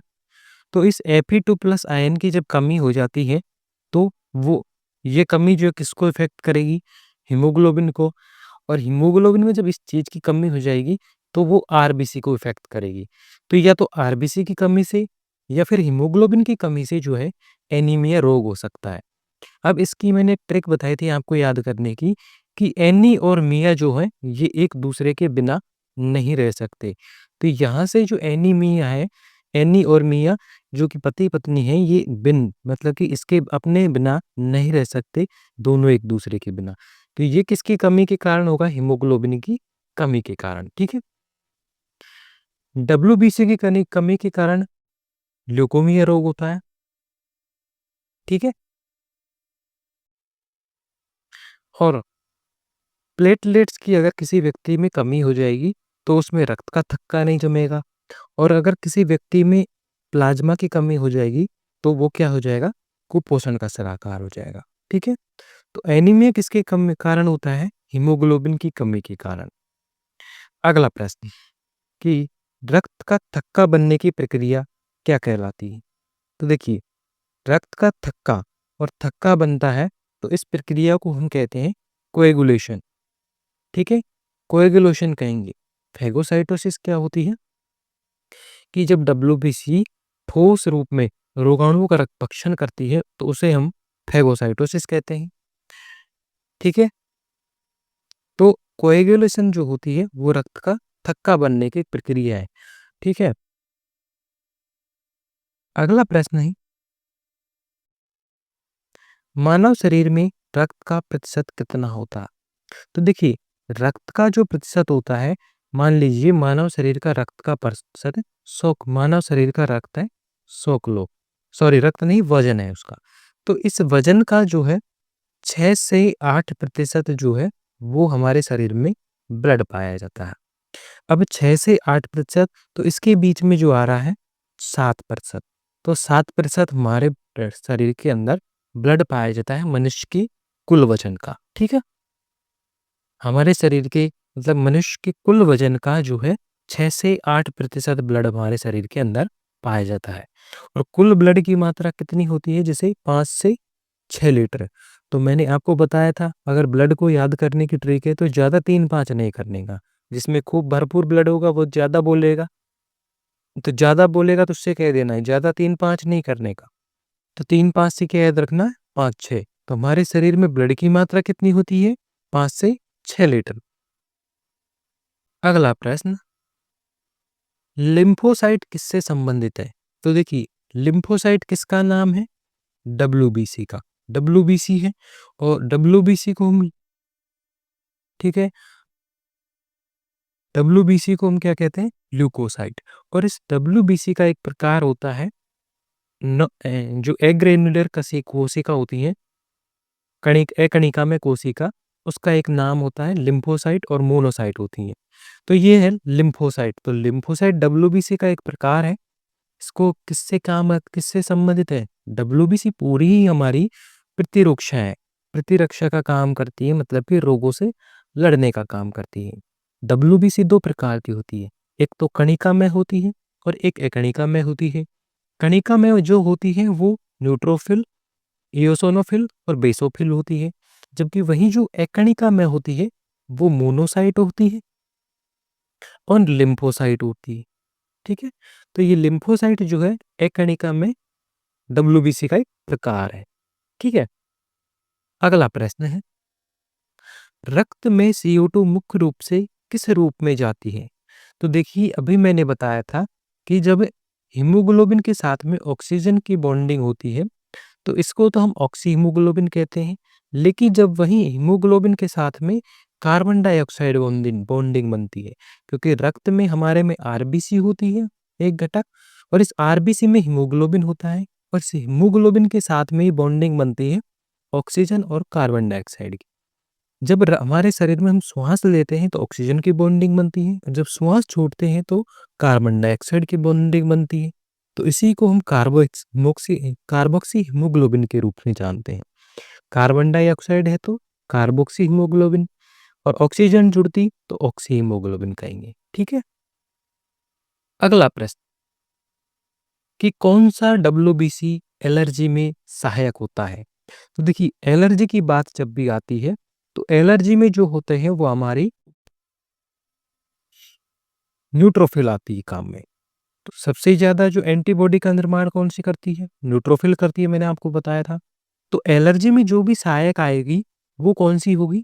न्यूट्रोफिल ही होगी हमारी एलर्जी में सहायक। इसको ट्रिक के कैसे याद रखेंगे? जो एंटीबॉडी बनाती है, वही एलर्जी रोकेगी। तो इस न्यूट्रोफिल को ही जो है काम किसका है?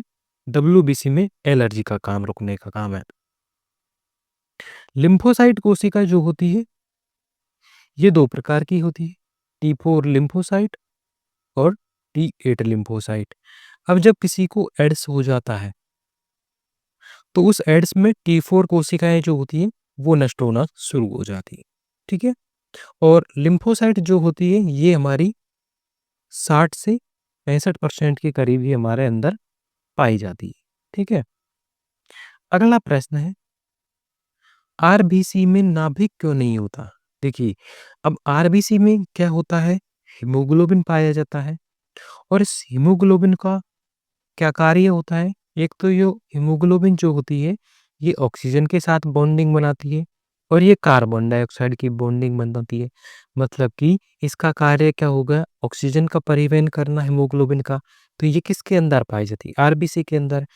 अब अगर इसमें नाभिक हो जाए आरबीसी में, तो नाभिक होने की वजह से क्या होगा कि इसका भार बढ़ जाएगा, और भार बढ़ने की वजह से ये इतना ज़्यादा ऑक्सीजन को प्रवाह नहीं कर पाएगी, रक्त में परिवहन नहीं कर पाएगी।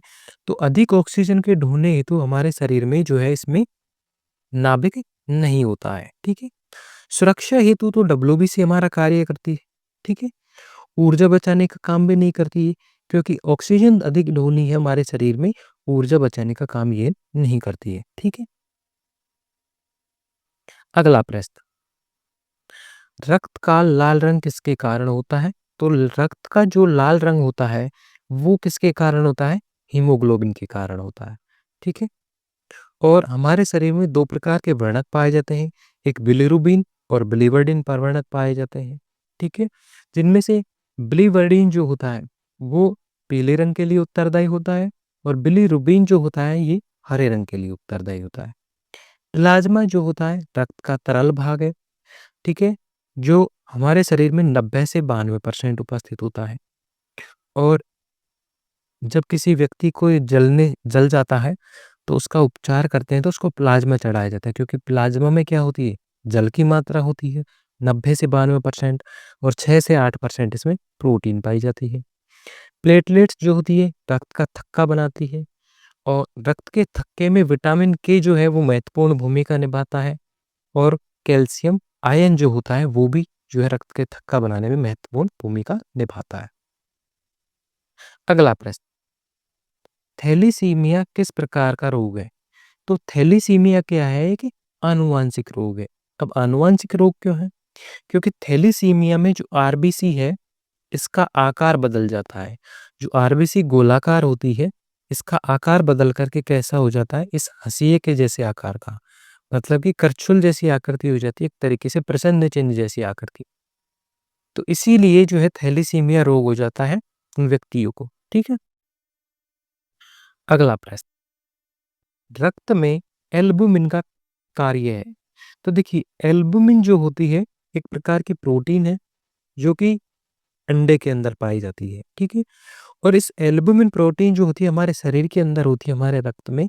तो ये ऑस्मोटिक दाब मतलब कि जो परासरणी संतुलन है, उनको बनाए रखती है। जैसे आयनों का है, कैल्शियम का है, पोटेशियम का है, जो भी आयन है उनकी मात्रा को बराबर बनाए रखती है उन दाब को। ऐसे नहीं कि कोई भी चीज़ की मात्रा बहुत ज़्यादा कर दी और कोई की मात्रा को बहुत कम कर दी।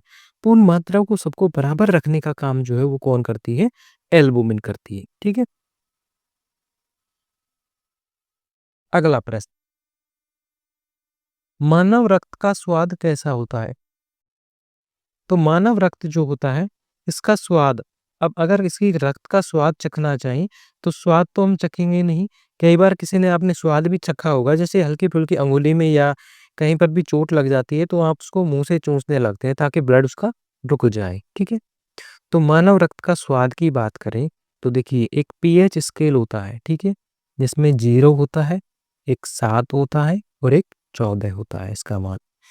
अब जिसका 7 से कम होगा, मतलब कि जिस भी पदार्थ का मान 0 से 7 के बीच होगा, वो अम्लीय होगा, और जो 7 से 14 के बीच में होगा, वो क्षारीय होगा। और 7 जिसका मान होगा, जैसे कि आसू पास में जो जल होता है शुद्ध, उसका मान कितना होता है? 7 होता है, ठीक है? उदासीन। तो अब हमने बात की थी कि मानव रक्त का पीएच कितना होता है, तो हमने रक्त को याद रखने की ट्रिक भी देखी थी कि रक्त हमारे शरीर में हमेशा हमारे साथ में होता है। तो 7 से याद रखेंगे 7, और चारों हाथ-पैर भी हमेशा हमारे साथ में होते हैं, तो 7.4 होता है, ठीक है? अब इसको जब 7.4 होता है, तो 7 से ऊपर आएगा थोड़ा-सा यहाँ पर, और ये 7.4 जो होता है, ये क्षारीय होता है, मतलब हल्का-सा क्षारीय जो होता है, वो हमारे रक्त का स्वाद होता है, ठीक है? अगला प्रश्न, रक्त में ग्लोबुलिन का कार्य है। तो रक्त में जो ग्लोबुलिन प्रोटीन होती है, इसका कार्य जो होता है हमारे शरीर में, एंटीबॉडी बनाना होता है, ठीक है? क्योंकि थक्का बनाने में तो हमारी जो फाइब्रिनोजन प्रोटीन और प्रोथ्रोम्बिन प्रोटीन भाग लेती है, ठीक है? तो एंटीबॉडी बनाने में हमारी ग्लोबुलिन प्रोटीन जो होती है, वो हमेशा भाग लेती है, ठीक है? अगला प्रश्न, प्लेटलेट्स का जीवन काल कितना होता है? तो देखिए प्लेटलेट्स जो होती हैं, जो रक्त का थक्का बनाती हैं, तो उसका जीवन काल होता है 10 से 12 दिन का होता है, ठीक है? डब्ल्यूबीसी का जीवन काल जो होता है, वो 5 से 7 दिन या 3 से 5 दिन के आसपास का होता है। तो डब्ल्यूबीसी का जीवन काल तो 2 से 5-7 दिन के आसपास होता है। लेकिन प्लेटलेट्स का जीवन काल 10 से 12 दिन का होता है, जो कि हमारे रक्त का थक्का बनाने में महत्वपूर्ण भूमिका निभाती है। और आरबीसी का जीवन काल 120 दिन होता है, ठीक है? और 120 दिन के बाद में जो है, आरबीसी जो है वो मर जाती है, कहाँ पर जा कर के? हमारे प्लीहा में जा कर के। तो आरबीसी प्लीहा को जो आरबीसी का क्या कहते हैं? कब्रिस्तान या फिर शमशान घाट कहते हैं। अगला प्रश्न,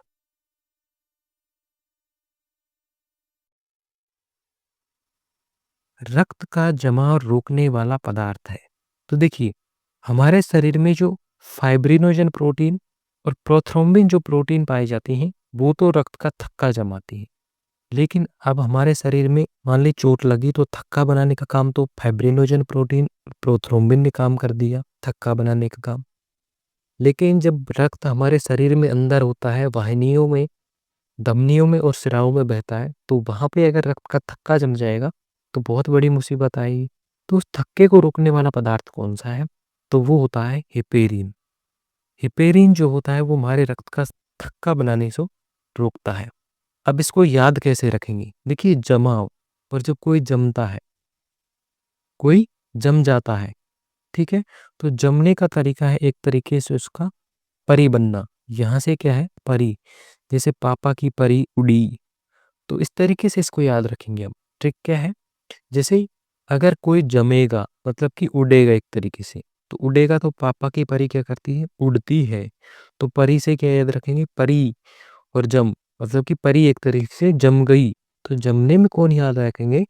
कि पेरिन प्रोटीन जो होती है, रक्त का जमाव रोकने वाला पदार्थ है, ठीक है? जमने वाला नहीं, जमने में तो प्रोथ्रोम्बिन और फाइब्रिनोजन काम करेंगे, ठीक है? अगला प्रश्न,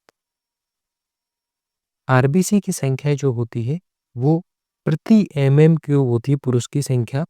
तो आरबीसी की संख्या जो होती है, वो 50 से 60 लाख होती है। और इसको दूसरे तरीके से याद रखें, तो 5 से 6 मिलियन हो जाती है, मतलब कि 1 मिलियन बराबर 10 लाख होता है। तो 50 से 60 लाख, वैसे तो 50 से 55 भी होती है, लेकिन ऑप्शन के अकॉर्डिंग हमें जाना है, तो 50 से 60 लाख होती है, ठीक? अगला प्रश्न,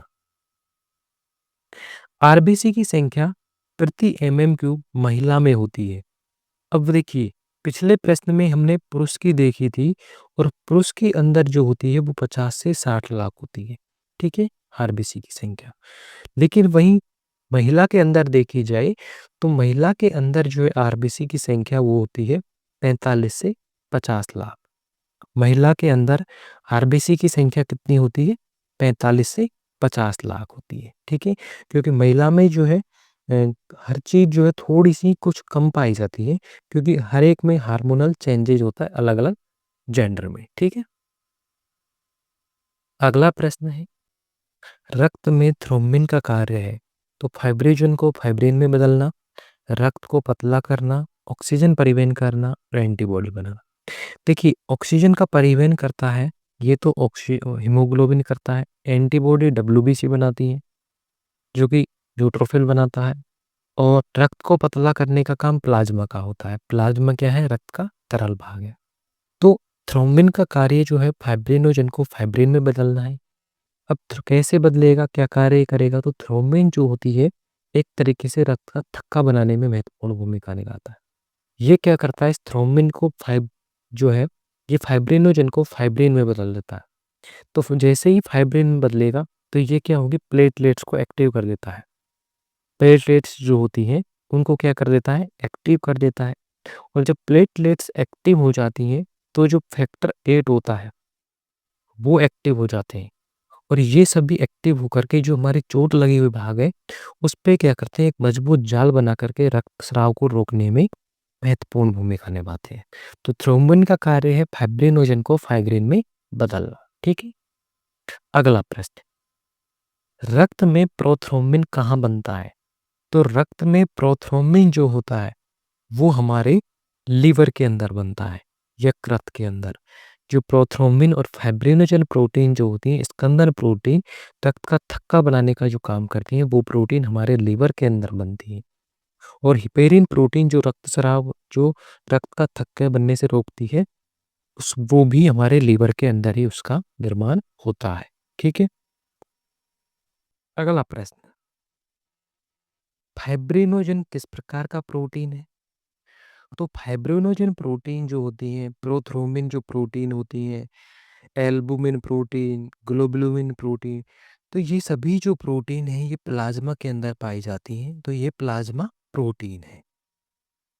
ठीक है? संरचनात्मक प्रोटीन कौन-कौन सी होती है? तो देखिए, हमारी सबसे ज़्यादा प्रोटीन कौन-सी पाई जाती है? कोलेजन, त्वचा वाली। तो कोलेजन जो प्रोटीन होती है ना, वो हमारी संरचनात्मक प्रोटीन है, जो हमारी संरचना को बनाने का काम करती है। हड्डियों में इसी तरीके से ओसिन प्रोटीन पाई जाती है। मांसपेशियों में एक्टिन और मायोसिन प्रोटीन पाई जाती है।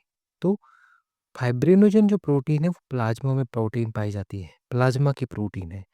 Fibrinogen, prothrombin, heparin, albumin, globulin, ये सभी जो प्रोटीन है ये प्लाज्मा के अंदर पाई जाती हैं। ठीक है?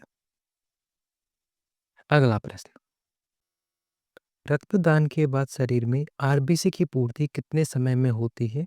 तो आरबीसी जो है, अगर हम किसी व्यक्ति को दान कर देते हैं, मतलब कि हम रक्तदान कर देते हैं किसी को, तो उसमें हमारी आरबीसी, डब्ल्यूबीसी सभी चीज़ जाती हैं। तो इस आरबीसी की पूर्ति हमारे शरीर में वापस कितने दिन में होगी? तो ये 3 से 4 सप्ताह का समय हमें लग जाएगा। याद रख कैसे रखेंगे? याद रखेंगे वैसे ही 3-5 नहीं करने का ज़्यादा। जिसके शरीर में रक्त की पूर्ति फुल होगी, वो तो पूर्ति करनी है हमें समय में, कितने समय में करेंगे? तो ज़्यादा 3-5 नहीं करने का, तो शुरू में 3 आ गया तो 3 से 4 सप्ताह में जो है आरबीसी की पूर्ति हो जाती है। अगला प्रश्न, रक्त का थक्का रक्त का थक्का बनने की जो है पहली अवस्था है। तो देखिए, पहली अवस्था हमसे यहाँ पर पूछा है, तो सबसे पहले जैसे कि ये हमारी एक कोई धमनी या सिराएँ हैं, ठीक है? जिसमें हमें चोट लग गई और ये यहाँ से मान लीजिए कट गई, तो यहाँ से हमारे क्या बहेगा? ब्लड लगातार स्राव होगा। तो लगातार स्राव होगा तो जैसे ही ये कटेगी, एक तो तुरंत ये संकुचित हो जाएगी पहले चरण में।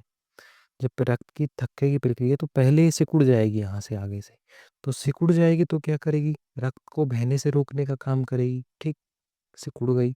दूसरा फिर जो है प्लेटलेट्स, जो प्लेटलेट्स होती हैं वो क्या करेंगी, इस जगह पर आकर के जमना शुरू हो जाती है कुछ इस तरीके से।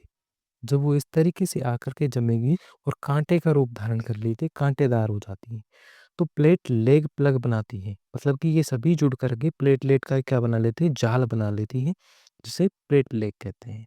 ठीक है, इसके बाद में क्या करेंगी कि जो थ्रोम्बिन प्रोटीन होती है ये फाइब्रिनोजन को फाइब्रिन में बदल देती है और फिर एक फाइब्रिन का एक जाल बन जाता है जो कि उसे प्लेटलेट्स को कवर करता है जिससे कि और ब्लड कम हो सके। और अंत में जो होता है कि विटामिन जो होता है ये और फैक्टर को एक्टिव कर देता है, जैसे कि फैक्टर 8 होता है, 12 होता है, उनको एक्टिव करता है और जिससे थक्का पूर्ण रूप से रुकने में सहायता होती है। ठीक है, तो यहाँ पे देखिए सबसे पहले कोशिकाएं संकुचित हुई थी, धमनी या सिराएं जो होती हैं जिनमें से ब्लड बह रहा था वाहिनी आई। उसके बाद में क्या हुआ, प्लेटलेट प्लग बना, प्लेटलेट्स का क्या बना, प्लग बना। तो थक्का बनने की पहली अवस्था क्या हुई, प्लेटलेट्स का प्लग बनेगा। ठीक है, फाइब्रिनोजन से फाइब्रिन तो और अगले चरण में बनेगा जिसमें, ठीक है, तो यहाँ पे जो प्लेटलेट्स का प्लग बनेगा पहली अवस्था में रक्त का थक्का बनने में। अगला प्रश्न, आरएच नेगेटिव माता है और आरएच पिता से उत्पन्न समस्या कहलाएगी। अब देखिए यहाँ पे एक रोग होगा, अगर किसी माता का रक्त, पत्नी का रंग, पत्नी का जो ब्लड है उसमें आरएच नेगेटिव और पति है वो क्या है, आरएच पॉजिटिव है, तो इन दोनों में जो पहली संतान होगी वो तो बिल्कुल स्वस्थ होगी, लेकिन जब इन्होंने इस रोग का उपचार नहीं कराया तो दूसरी संतान होगी वो क्या होगी, गर्भ में ही समाप्त हो जाएगी, गर्भ में ही। ठीक है, तो इस रोग से बचने के लिए इस रोग को हम नाम देंगे इरिथ्रोब्लास्टोसिस फिटिलिस, जिसे गर्भ रक्ताणु कोरक्त कहते हैं। ठीक है, अब इस रोग से बचने के लिए जो पहला जब बच्चे का जन्म होगा, प्रसव होगा, तो उसके 24 घंटे के बाद अंदर ही जो है रोगम प्रोटीन, कौन से प्रोटीन, रोगम प्रोटीन का इंजेक्शन लगवाना जरूरी होता है, तब तो इसका अगला बच्चा स्वस्थ होगा, अन्यथा इनको एरिथ्रोब्लास्टोसिस फिटिलिस रोग हो जाएगा, जिसे गर्भ रक्ताणु कोरकता कहते हैं। ठीक है, अगला प्रश्न, रक्त में बाइकार्बोनेट किस गैस के परिवहन से संभवित है। तो बाइकार्बोनेट कब बनेगा, जब हमारे शरीर में जो है कार्बन डाइऑक्साइड जो होती है, वैसे तो हमारे गैस में ऑक्सीजन भी परिवहन होती है, लेकिन ऑक्सीजन हमारे शरीर में जाकर के CO2 में चेंज हो जाती है, तो CO2 से ही हमारे शरीर में बाइकार्बोनेट का निर्माण होता है। ठीक है, अगला प्रश्न, प्लेटलेट्स का निर्माण किस कोशिका से होता है। तो प्लेटलेट्स, जब प्लेटलेट्स बनती हैं वो आरबीसी के अंदर बनती है और आरबीसी की जो मेगा कैरियोटिक सेल होती है, इस मेगा कैरियोटिक सेल में जो है आर प्लेटलेट्स का निर्माण होता है। ठीक है, प्लेट प्लेट मतलब कि बहुत बड़ी प्लेट में हमें खाना लेना है और प्लेट में क्या करना है, हमें कैरी करना है, क्या करना है, भोजन को कैरी करना है। ठीक है, ट्रिक कैसे बन गई इसकी, प्लेट, और प्लेट में हमें क्या करना है, भोजन को कैरी करना है। ठीक है, तो कैरी से क्या याद रखेंगे, मेगा कैरियोसाइट जो है, प्लेटलेट्स का निर्माण कहाँ होता है, मेगा कैरियोसाइट में। ठीक है, लिम्फोब्लास्ट क्या होती है, मतलब कि जब डब्ल्यूबीसी फट जाती है तो उसको हम लिम्फोब्लास्ट कहते हैं। इरिथ्रोब्लास्ट मतलब कि जब आरबीसी फट जाती है फूल करके तो उसको इरिथ्रोब्लास्ट कहते हैं। और मोनोब्लास्ट जब डब्ल्यूबीसी की जो मोनोसाइट है वो फट जाती है तो उसको हम मोनोब्लास्ट कहते हैं। ठीक है, अगला प्रश्न, रक्त में सबसे अधिक पाया जाने वाला प्रोटीन है, तो सबसे अधिक जो हमारा प्लाज्मा होता है, उस प्लाज्मा के अंदर जो हमारे एल्बुमिन प्रोटीन होती है ये सबसे ज़्यादा पाई जाती है, एल्बुमिन प्रोटीन, जो कि हमारे शरीर में जो आयनों का संतुलन है वो बनाए रखती है। ग्लोबुलिन प्रोटीन जो होती है ये हमारे शरीर में एंटीबॉडी का निर्माण करती है। फाइब्रिनोजन प्रोटीन जो होती है वो हमारे शरीर में धक्का थक्का बनाने का काम करती है। और केराटिन जो प्रोटीन होती है ये हमारे बाल और नाखून के अंदर पाई जाती है। ठीक है, तो सबसे अधिक कौन सी प्रोटीन पाई जाएगी, एल्बुमिन। ठीक है, अगला प्रश्न, रक्त का जमाव न होने पर कौन-सा रोग हो? देखिए, अब रक्त का जमाव नहीं है ना, तो रक्त का जमाव ही नहीं होगा, तो उस रोग में क्या होगा? रक्तस्राव होता रहेगा और रक्तस्राव होने वाला एक ही रोग है जिसमें आनुवांशिक रोग है हीमोफीलिया, जिसमें रक्त का थक्का नहीं बनता और रक्तस्राव जो होता है वो लगातार होता रहता है, ठीक है? डब्ल्यूबीसी की कमी से ल्यूकेमिया रोग होता है, आयरन की कमी से या आरबीसी की कमी से या फिर हीमोग्लोबिन की कमी से एनीमिया रोग होता है। और हेपेटाइटिस रोग जिसे हम पीलिया कहते हैं, इसमें जो होता है हमारे शरीर में कि सारे कलर जो होता है आँखें, त्वचा वो पीली कलर की हो जाती है, ठीक है? जॉन्डिस रोग भी कहते हैं इसे। अगला प्रश्न, पीलिया किसके बढ़ने से होता है? तो हमारे शरीर में जो है बिलीरुबिन वर्णक की मात्रा अगर ज़्यादा हो जाती है, तो हमारे शरीर में क्या हो जाता है? पीलिया बढ़ने लग जाता है। जैसे कि हमारे शरीर में अगर पित्तरस, तो लीवर क्या होता है हमारा? पित्तरस बनाता है बाइल जूस। इस पित्तरस को ग्रहण कौन-सा करता है? पित्ताशय। ये पित्ताशय जो होता है इसको स्टोर करके रखता है, ठीक है? अब अगर पित्तरस की मात्रा ज़्यादा हो जाती है, तो ये पित्तरस जो होता है हमारे शरीर में पूरे में फैल जाता है। और इस पित्तरस में जो होता है बिलिरुबिन और बिलिवर्डिन वर्णक भी होते हैं। तो इस बिलिरुबिन के कारण हमारे शरीर का रंग क्या हो जाता है? पूरे का पीला हो जाता है। ठीक है? तो बिलिरुबिन वर्णक के कारण हमारे शरीर का क्या हो जाता है? मात्रा बढ़ने से पीलिया रोग हो जाता है। ठीक है? ग्लूकोज़ की मात्रा बढ़ जाएगी तो डायबिटीज़ रोग हो जाएगा। ठीक है? यूरिया की मात्रा बढ़ जाएगी तो पॉलीयूरिया रोग हो जाएगा। ठीक है? अगला प्रश्न, रक्त में ऑक्सीजन की कमी से होता है।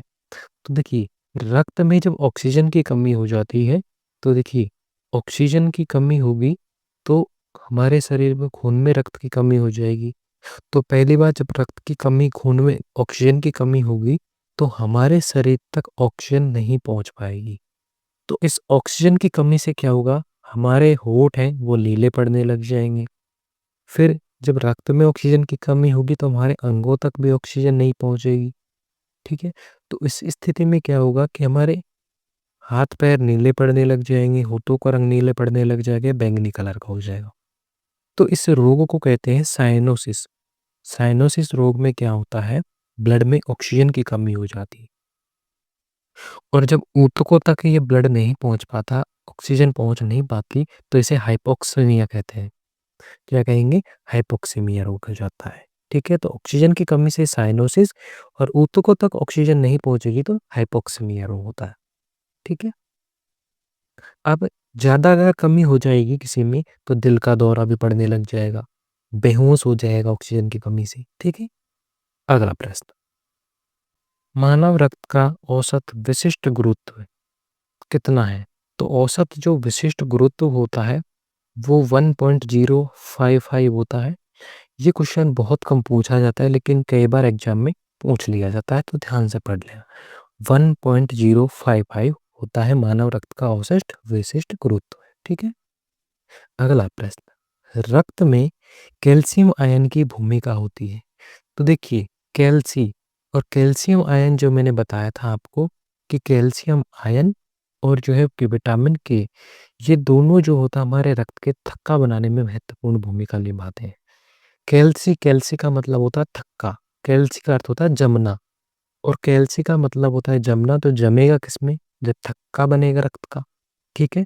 तो थक्का बनने में महत्वपूर्ण भूमिका निभाता है। याद कैसे करेंगी? यहाँ से पकड़ा कैल्सी वर्ड और इस कैल्सी का मतलब होता है जमना और जमेंगे कभी? जब रक्त का थक्का जमेगा। ठीक है? तो थक्का बनने में महत्वपूर्ण भूमिका कौन निभाता है? कैल्शियम आयन और विटामिन की। अगला प्रश्न है, लिम्फोसाइट का जीवन काल होता है। तो जो डब्ल्यूबीसी के अंदर जो लिम्फोसाइट होती है, जो एक कणिका में कोशिका होती है, मोनोसाइट और लिम्फोसाइट। तो लिम्फोसाइट जो होती है वो 60 से 65% पाई जाती है हमारे ब्लड में। ठीक है? और इस लिम्फोसाइट जो होती है 2 प्रकार की होती है, एक T4 लिम्फोसाइट और एक T4 T8 लिम्फोसाइट।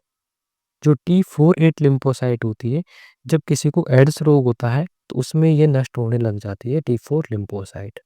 तो इसका जीवन काल होता है कुछ सप्ताह का, कुछ सप्ताह तक ही ये जीवित रहती है। जैसे कि आरबीसी का जीवन काल 120 दिन का होता है और प्लेटलेट्स का जीवन काल 10 से 13 दिन का होता है। ठीक है? तो लिम्फोसाइट का जीवन काल कुछ सप्ताह का होता है। अगला प्रश्न, आरबीसी का नाश मुख्यतः कहाँ होता है? तो आरबीसी का नाश जो होता है वो प्लीहा के अंदर होता है और इस प्लीहा को गॉल ब्लैडर कहते हैं, जो कि हमारे स्टमक होता है आमाशय, उसके बाईं साइड में स्थित होता है ये। असली पंजर पसलियों के बीच में ही होता है। ठीक है? और इस प्लीहा को जो है आरबीसी का कब्रिस्तान या आरबीसी का शमशान घाट भी कहते हैं। ठीक है? और इस आरबीसी का अगर निर्माण हुई तो निर्माण होने की प्रक्रिया को हम कहेंगे इरिथ्रोपोएसिस। इरिथ्रोपोएसिस कहते हैं आरबीसी के निर्माण की प्रक्रिया को। और इस आरबीसी का निर्माण कहाँ होता है? नाश तो इसका प्लीहा के अंदर हो गया, लेकिन इसका निर्माण कहाँ होता है? तो निर्माण होता है इसका बोन मेरो के अंदर। बोन मेरो के अंदर। और बोन मेरो भी कौन सी? रेड बोन मेरो के अंदर इस आरबीसी का निर्माण होता है, लाल अस्थि मज्जा के अंदर। ठीक है? अगला प्रश्न, मानव रक्त में सबसे कम पाया जाने वाला डब्ल्यूबीसी है। अब देखिए, डब्ल्यूबीसी जो सबसे अधिक पाया जाता है वो तो होता है न्यूट्रोफिल। ठीक है? सबसे अधिक। लेकिन हमसे पूछा है सबसे कम, तो सबसे कम होता है बेसोफिल। बेसोफिल जो होता है ये 0.5 से 1% पाया जाता है। तो बेसोफिल क्या हो गया? डब्ल्यूबीसी में सबसे कम पाया जाता है। अब इसको याद करने की ट्रिक कैसे है? देखिए, अब श्वेत कपड़ा है तो श्वेत मतलब कि डब्ल्यूबीसी हो गई। तो श्वेत कपड़े का बेस क्या होना चाहिए? मजबूत। हम बेस में क्या भरेंगे? जैसे कि बैकग्राउंड में, तो बेस में कोई एक कलर फिल करेंगे या फिर अलग अलग कलर करेंगे। तो हम कोई आकृति बनाते हैं तो बेस वाला रंग क्या हो जाता है? बहुत कम भरा जाता है या फिर हल्का कलर का भरा जाता है। तो उस तरीके से हम इसको याद रखेंगे कि श्वेत कलर में जो है बैकग्राउंड मतलब बेस रंग, हम बैकग्राउंड कलर देते हैं। अगर हम अपनी इमेज भी बनवाते हैं कहीं से पासपोर्ट साइज, तो उसमें बैकग्राउंड का कलर नाम मात्र का होता है, सफ़ेद ही होता है। या फिर कोई हल्के कलर जो कि नाम मात्र का होता है, क्योंकि बाकी तो और कलर वाली इमेज आ जाती है जिससे हमारी तो बेस क्या होगा? कम होगा। ठीक है? तो सबसे कम क्या पाया जाएगा? बेसोफिल पाया जाएगा। ठीक है? अगला प्रश्न है कि आरबीसी की आकृति कैसे होती है? तो आरबीसी की जो आकृति होती है वो मनुष्य में जो होती है या फिर किसी में भी जो ज़्यादातर होती है वो आरबीसी की आकृति बाइकोन के द्विवक्राकार होती है। ठीक है? अगला प्रश्न, आरबीसी में ऊर्जा उत्पादन किससे होता है? देखिए, आरबीसी में जो ऊर्जा अगर हमें मिलेगी तो वो माइटोकॉन्ड्रिया के अंदर मिलेगी और इससे हमें ऊर्जा मिलती है 38 एटीपी ऊर्जा। और इस एटीपी का पूरा नाम होता है एडिनोसिन ट्राइफॉस्फेट होता है। इस एटीपी की जो फुल फॉर्म है ये एक दो कई बार जो है सीटेट के एग्जाम में भी पूछी हुई है और अदर एग्जाम में भी पूछी हुई है, जैसे ट्रिपल एसपी में, और एक बार ये रीट में भी पूछी हुई थी। ठीक है? तो एटीपी की फुल फॉर्म भी याद रखनी है। और ऊर्जा उत्पादन जो होता है ये हमेशा माइटोकॉन्ड्रिया में होता है। माइटोकॉन्ड्रिया में जो ग्लाइकोलाइसिस जो चक्र होते हैं उनके थ्रू जो ऑर्थिनिन ऑर्जिनिन चक्र होते हैं उनसे जो ऊर्जा हमें मिलती है। ठीक है? अगला प्रश्न, रक्त में ग्लूकोज की मात्रा बढ़ जाती है तो फिर क्या होता है? तो ग्लूकोज की मात्रा बढ़ेगी तो उसको मधुमेह रोग होगा, जिसे डायबिटीज मेलिटस कहते हैं या डायबिटीज इंसिपिडस रोग कहते हैं। डायबिटीज मेलिटस रोग कहेंगे अगर ग्लूकोज की मात्रा हमारे शरीर में बढ़ रही है तो फिर इस व्यक्ति को क्या किया जाता है? अगर इस व्यक्ति को मीठा खाने की इच्छा होती है तो कृत्रिम गोलियां दी जाती हैं। ठीक है? और कृत्रिम रूप से जो गोलियां दी जाती है उनमें जो है वो ग्लूकोज होती है वो मूत्र के थ्रू बाहर निकल जाती है, वो शरीर में स्टोर नहीं होती, ठीक है? मीठा खाने से मना कर दिया जाता है ग्लूकोज की मात्रा बढ़ने पर, ठीक है? एनीमिया, ब्लड की कमी हो जाती है उसको, या फिर आयरन की कमी होती है। पीलिया रोग में बिलिरुबिन की मात्रा बहुत अधिक बढ़ जाती है, और जिसको डब्ल्यूबीसी की कमी होती है वो ल्यूकेमिया रोग हो जाता है, ठीक है? देखो, अब इसको याद कैसे करेंगे? अगर किसी को ग्लूकोज का रोग भी याद नहीं रही तो ट्रिक कैसे बनाएंगे? तो ग्लूकोज और ग्लूकोज की जब भी मात्रा बढ़ने की बात पूछी जाती है तो सीधा याद रखना है चीनी। मतलब चीनी कैसी होती है? मीठी, और मीठी से याद रखनी मधु। या फिर ऐसे याद रख लीजिए, एक बार मधु नाम की लड़की थी, उसको क्या हो गया था? बहुत ज़्यादा वो मीठा खा लिया था, और मीठा खाने से उसको ग्लूकोज हो गया, तो उसी को क्या कहेंगे? ग्लूकोज की मात्रा बढ़ गई तो उसी को याद रखेंगे, मधुमेह रोग कहेंगे, ठीक है? अगला प्रश्न है, रक्त का थक्का बनने में कौन सा आयन आवश्यक होता है? तो मैंने आपको पहले भी कई बार एक प्रश्न आ चुके हैं उनमें बता दिया कि रक्त का थक्का बनने में आयन पूछे तो कैल्शियम है, और विटामिन पूछे तो के है। के विटामिन जो होता है रक्त का थक्का बनाने में महत्वपूर्ण भूमिका निभाता है। याद कैसे रखेंगे? तो कैल्शियम में क्या होता है? कैल्सी, और कैल्सी का अर्थ होता है जमना, अर्थात थक्का बनाना। तो जमेगा वही जो कैल्सी होगा, तो कैल्शियम जम जाएगा, रक्त का थक्का बनाने में महत्वपूर्ण भूमिका निभाएगा। अगला प्रश्न, रक्त में यूरिया की वृद्धि किस रोग का संकेत है? अगर किसी व्यक्ति में रक्त का यूरिया की मात्रा बढ़ जाती है, तो इस यूरिया की मात्रा बढ़ेगी तो उसको रोग हो जाएगा एक तो पॉलीयूरिया, ठीक है? कौन सा रोग हो जाएगा? पॉलीयूरिया, क्योंकि उसके रक्त में यूरिया की मात्रा बढ़ गई है। तो अब उसको कौन सा रोग हो जाएगा? तो उसको गुर्दे का रोग होगा, क्योंकि किडनी हमारी क्या करती है? जो ब्लड को फ़िल्टर करने का काम करती है, उसमें जो भी गंदगी होती है उनको फ़िल्टर करती है, तो उसको किडनी का रोग हो जाएगा, गुर्दे का रोग हो जाएगा, ठीक है? अगला प्रश्न, रक्त में ऑक्सीजन का संयोग किससे होता है? तो रक्त में ऑक्सीजन का संयोग हीमोग्लोबिन से ही होगा, क्योंकि हीमोग्लोबिन ही रक्त का वो ऑक्सीजन का परिवहन करती है, तो ऑप्शन सी सही होगा। अब देखिए, हमने पहले जो 30-40-50 क्वेश्चन करे थे उनमें हमारी स्पीड स्लो थी। अब जो क्वेश्चन आ रहे हैं वो रिपीटेड आ रहे हैं ज़्यादातर, और समझे बूझे आ रहे हैं, लेकिन लैंग्वेज चेंजिंग आ रही है, तो हम उनको कर पा रहे हैं। प्लेटलेट्स रक्त का थक्का बनाएगी। प्लाज्मा जो होता है रक्त का तरल भाग होता है, और हमारे शरीर में जो है जब किसी व्यक्ति का जल जाता है तो उसके उपचार में इसको उपयोग किया जाता है। डब्ल्यूबीसी ल्यूकोसाइट होती है, रोग प्रतिरोधक क्षमता को बनाने का काम करती है। 2 प्रकार की होती है, कणिका में और अकणिका में होती है, ठीक है? अगला प्रश्न, मानव रक्त का रंग गाढ़ा लाल क्यों होता है? तो गाढ़ा रक्त लाल का रंग क्यों होता है? हीमोग्लोबिन के कारण ही होगा, क्योंकि हीमोग्लोबिन में ही हीम वर्णक पाया जाता है, जो कि 95% होता है, ठीक है? एक प्रश्न मैं आपको बता देता हूँ। देखिए, हीमोग्लोबिन जो होता है उसकी जो बॉन्डिंग होती है कौन-कौन सी गैसों के साथ में सबसे ज़्यादा होती है। अगर हीमोग्लोबिन को ऑक्सीजन गैस ना मिले प्रचुर मात्रा में, और वहाँ ऐसी जगह है जैसे कि किसी फैक्ट्री में या फिर किसी खान में जहाँ पे कार्बन मोनोऑक्साइड गैस होती है सीओ, तो वो उस वक्त ऑक्सीजन के साथ में बॉन्डिंग नहीं बना करके कार्बन मोनोऑक्साइड के साथ में हीमोग्लोबिन बॉन्डिंग बना लेता है, क्योंकि इसकी सबसे ज़्यादा बॉन्डिंग जो होती है वो कार्बन मोनोऑक्साइड गैस के साथ में होती है। तो जब कार्बन मोनोऑक्साइड गैस के साथ में बॉन्डिंग बना लेगा, तो ऑक्सीजन गैस के साथ में बॉन्डिंग नहीं बनाएगा उस वक्त, क्योंकि बॉन्डिंग जो है वो सबसे ज़्यादा किसके साथ में? कार्बन मोनोऑक्साइड गैस के साथ में हीमोग्लोबिन की। तो उस वक्त जो हो जाएगा, कार्बन मोनोऑक्साइड के साथ बॉन्डिंग बनाएंगे तो आपका दम घुटने लगेगा, और आपकी अगर ज़्यादा देर आप उस जगह पर रहे तो आपकी मृत्यु तक हो सकती है। ठीक है? ऑक्सीजन के बाद साथ में बाद में बॉन्डिंग बनाता है। अगर वहाँ पर कार्बन मोनोऑक्साइड गैस है, तो सबसे ज़्यादा हीमोग्लोबिन की बॉन्डिंग कार्बन मोनोऑक्साइड के साथ में, फिर ऑक्सीजन के साथ में, और सबसे कम कार्बन डाइऑक्साइड के साथ में बनाता है। ठीक है? अगला प्रश्न, थ्रोम्बोप्लास्टिन किससे निकलता है? तो थ्रोम्बोप्लास्टिन प्लेटलेट से ही निकलेगा। तो प्लेटलेट्स का ये नाम क्या है? थ्रोम्बोसाइट।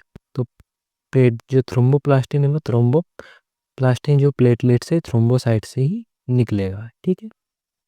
अगला प्रश्न, रक्त का मुख्य कार्य नहीं है। तो रक्त का कार्य क्या-क्या है? देखिए, एक तो ऑक्सीजन का परिवहन करता है ये रक्त, ठीक है?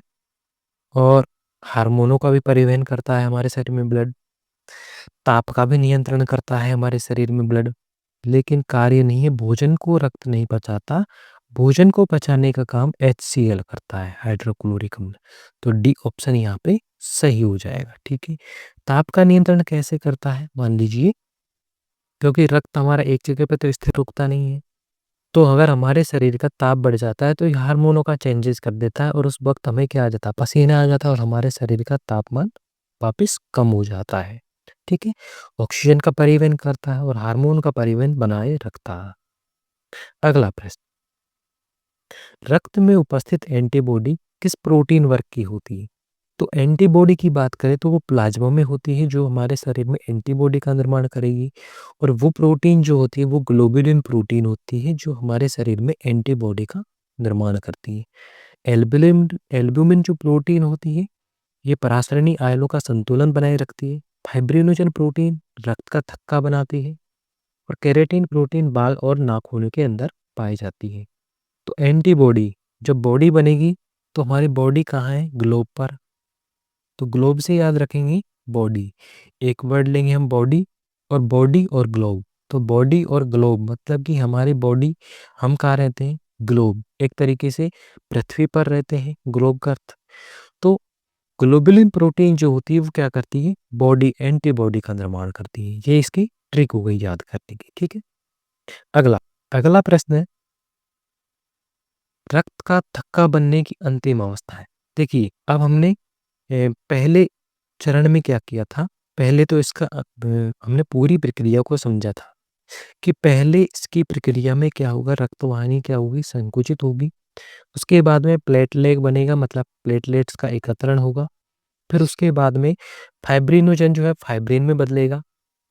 फिर उसके बाद में थ्रोम्बिन जो है वो फाइब्रिनोजन को फाइब्रिन में बदलेगा, और फिर लास्ट में थ्रोम्बोप्लास्टिन मतलब कि थक्का बन जाएगा। तो ए ऑप्शन यहाँ पे बिल्कुल सही हो जाएगा। थक्का बनने की अंतिम अवस्था क्या है? थ्रोम्बोप्लास्टिन है। अगला प्रश्न, रक्त का पीएच नियंत्रित रखने में कौन सहायक है? तो देखिए, रक्त में पीएच का नियंत्रित रखने के लिए बाइकार्बोनेट बफर सहायक है। तो जो हमारे शरीर में H2CO3 होता है, ठीक है, ये बाइकार्बोनेट जो होता है जो SCO3 माइनस के रूप में पाया जाता है, ये क्या करता है कि जब हमारे शरीर में एसिड की मात्रा ज़्यादा हो जाती है तो उसमें से H प्लस को जो है ये अवशोषित करने लग जाता है, और अगर क्षार की मात्रा ज़्यादा हो जाती है तो H प्लस को मुक्त कर देता है, रिलीज करने में काम करता है। जिस तरीके से हमारी किडनी काम करती है, जैसे कि हमारे शरीर में किसी भी चीज़ की अगर अम्ल ज़्यादा हो जाते हैं तो मूत्र के रूप में उसको ज़्यादा बहाने लग जाता है, और अगर उसमें कमी हो जाती है तो उसको अवशोषित भी कर लेती है। ठीक है। तो रक्त का पीएच नियंत्रित करने में सहायक है बाइकार्बोनेट बफर। एल्बुमिनी जो है आयनों का संतुलन करती है, ग्लोबुलिन प्रतिरक्षा बनाती है, और हीमोग्लोबिन जो होता है ऑक्सीजन का परिवहन करता। ठीक।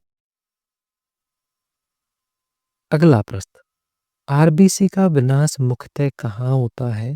तो आरबीसी का विनाश प्लिया के अंदर होता है, जबकि इसका निर्माण जो होता है वो अस्थि मज्जा के अंदर होता है। ठीक।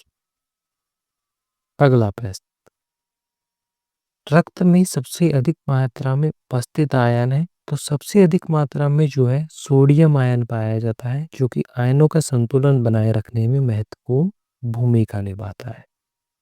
पोटेशियम भी आयनों के संतुलन करता है, लेकिन ये कम होता है सोडियम की बजाय।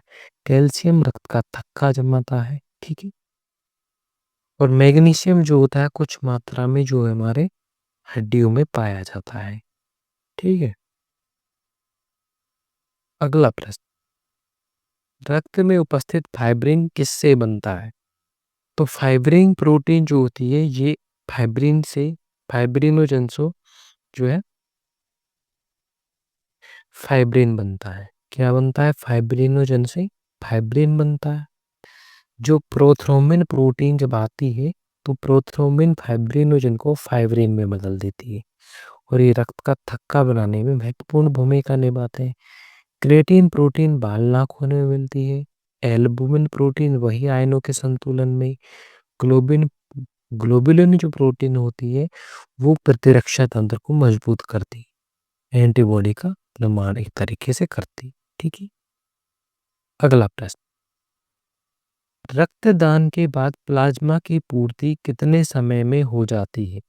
तो रक्तदान, अब रक्तदान किया था तो आरबीसी की तो पूर्ति कितने सप्ताह में हो रही थी? 3 से 4 सप्ताह में।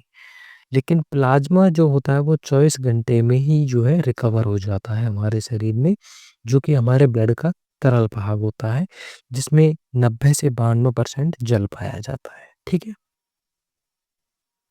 अगला प्रश्न, मानव रक्त का सामान्य रंग है, तो ये तो गाढ़ा लाल होता है, ये तो हर आपको पता है, आराम से जानते हैं इस क्वेश्चन को। अगला प्रश्न, रक्त में प्लेटलेट्स की कमी से कौन सा रोग होगा? तो प्लेटलेट्स जो होती है ये हमारे रक्त का थक्का बनाने में सहायक है, तो कमी हो जाएगी तो रक्तस्राव हो जाएगा, ब्लड जो है एवरल रूप से बहता रहेगा। ठीक है। अगला प्रश्न, डब्ल्यूबीसी का अन्य नाम है, तो डब्ल्यूबीसी का नाम बताया था मैंने आपको ल्यूकोसाइट, कि डब्ल्यूबीसी का नाम क्या होता है दूसरा? ल्यूकोसाइट। आरबीसी का नाम होता है इरिथ्रोसाइट और थ्रोम्बोसाइट जो होता है ये प्लेटलेट्स का नाम होता है। ठीक है। अगला प्रश्न, रक्त में कौन सी प्रोटीन प्रतिरक्षा से संबंधित है? तो प्रतिरक्षा तंत्र की बात कर रही है, एक तरीके से एंटीबॉडी ही। तो एंटीबॉडी का निर्माण कौन करती थी? ग्लोबुलिन करती थी, तो प्रतिरक्षा तंत्र भी यही बनाएगी, ग्लोबुलिन प्रोटीन। ठीक है। अगला प्रश्न, अभी वही रिपीटेड क्वेश्चन आ रहे हैं जिनकी मैंने आपको पहले ट्रिक बता दी थी, लेकिन लैंग्वेज हल्की सी चेंज आ रही है। ठीक है, तो अब लैंग्वेज पे ध्यान देना, अब ट्रिक पे ज़्यादा ध्यान मत देना। रक्त का थक्का बनाने में विटामिन के का कार्य है, तो विटामिन के का क्या कार्य है? प्लेटलेट बनाता है, प्रोथ्रोम्बिन निर्माण करता है या फिर हीमोग्लोबिन बनाता है। तो प्रोथ्रोम्बिन से जो है, प्रोथ्रोम्बिन का निर्माण तो ये नहीं करता, ये तो प्लेटलेट बनाता है विटामिन के, तो फैक्टरों को रिलीज करके। ठीक है। तो प्लेट विटामिन के का कार्य क्या है? प्लेटलेट बनाना है। आरबीसी का निर्माण तो जो है आरबीसी के निर्माण की प्रक्रिया को क्या कहेंगे हम? इरिथ्रोपोइसिस। और आरबीसी का निर्माण कहाँ होता है हमारे शरीर में? आरबीसी का निर्माण कहाँ होता है? बोन मेरो के अंदर होता है, रेड बोन मेरो के अंदर। ठीक। अगला प्रश्न, मानव रक्त का मुख्य बफर सिस्टम है, तो बफर सिस्टम जैसे कि अभी हमने बात की थी, बाइकार्बोनेट होता है, जो कि हमारे शरीर की पीएच के संतुलन को नियंत्रित करता है। पीएच ज़्यादा बढ़ जाता है, कम हो जाता है, तो उसको नियंत्रित करता है। ठीक है। अगला प्रश्न, रक्त में ऑक्सीजन का 97% किससे जुड़ा होता है? तो रक्त में ऑक्सीजन का 97% तो हीमोग्लोबिन से जुड़ा होता है, क्योंकि हीमोग्लोबिन की बॉन्डिंग जो है ऑक्सीजन के साथ में बनती है ऑक्सी हीमोग्लोबिन के रूप में। ठीक है। अगला प्रश्न, रक्त में CO2 का अधिकांश परिवहन किस रूप में होता है? तो रक्त में CO2 का अधिकांश जो परिवहन है वो इसमें कार्बोक्सी आएगा, कार्बोक्सी हीमोग्लोबिन के रूप में, कार्बो हीमोग्लोबिन के रूप में नहीं, कार्बोक्सी हीमोग्लोबिन के रूप में। कार्बो नहीं है इसमें शुरू में। ठीक, कार्बोक्सी हीमोग्लोबिन के रूप में होगा। अगला प्रश्न, मानव रक्त का पीएच घटने पर स्थिति कहलाती है। जब पीएच घट जाएगा हमारे शरीर का तो हमारी क्या हो जाएगी? एसिडोसिस, मतलब कि हमारे शरीर का एसिड बन जाएगा, एसिड ज़्यादा हो जाएगा पीएच घटेगा तो। और अगर पीएच बढ़ जाए तो अल्कोसिस हो जाएगा। खून की कमी होगी तो एनीमिया हो जाएगा। और रक्त में ऑक्सीजन की कमी हो जाएगी तो उसको हम साइनोसिस कहेंगे। तो पीएच घटेगा तो एसिडोसिस, और इसको नियंत्रित कौन करेगा? बाइकार्बोनेट। बाइकार्बोनेट जो बफर सिस्टम है वो उसको क्या करेगा फिर?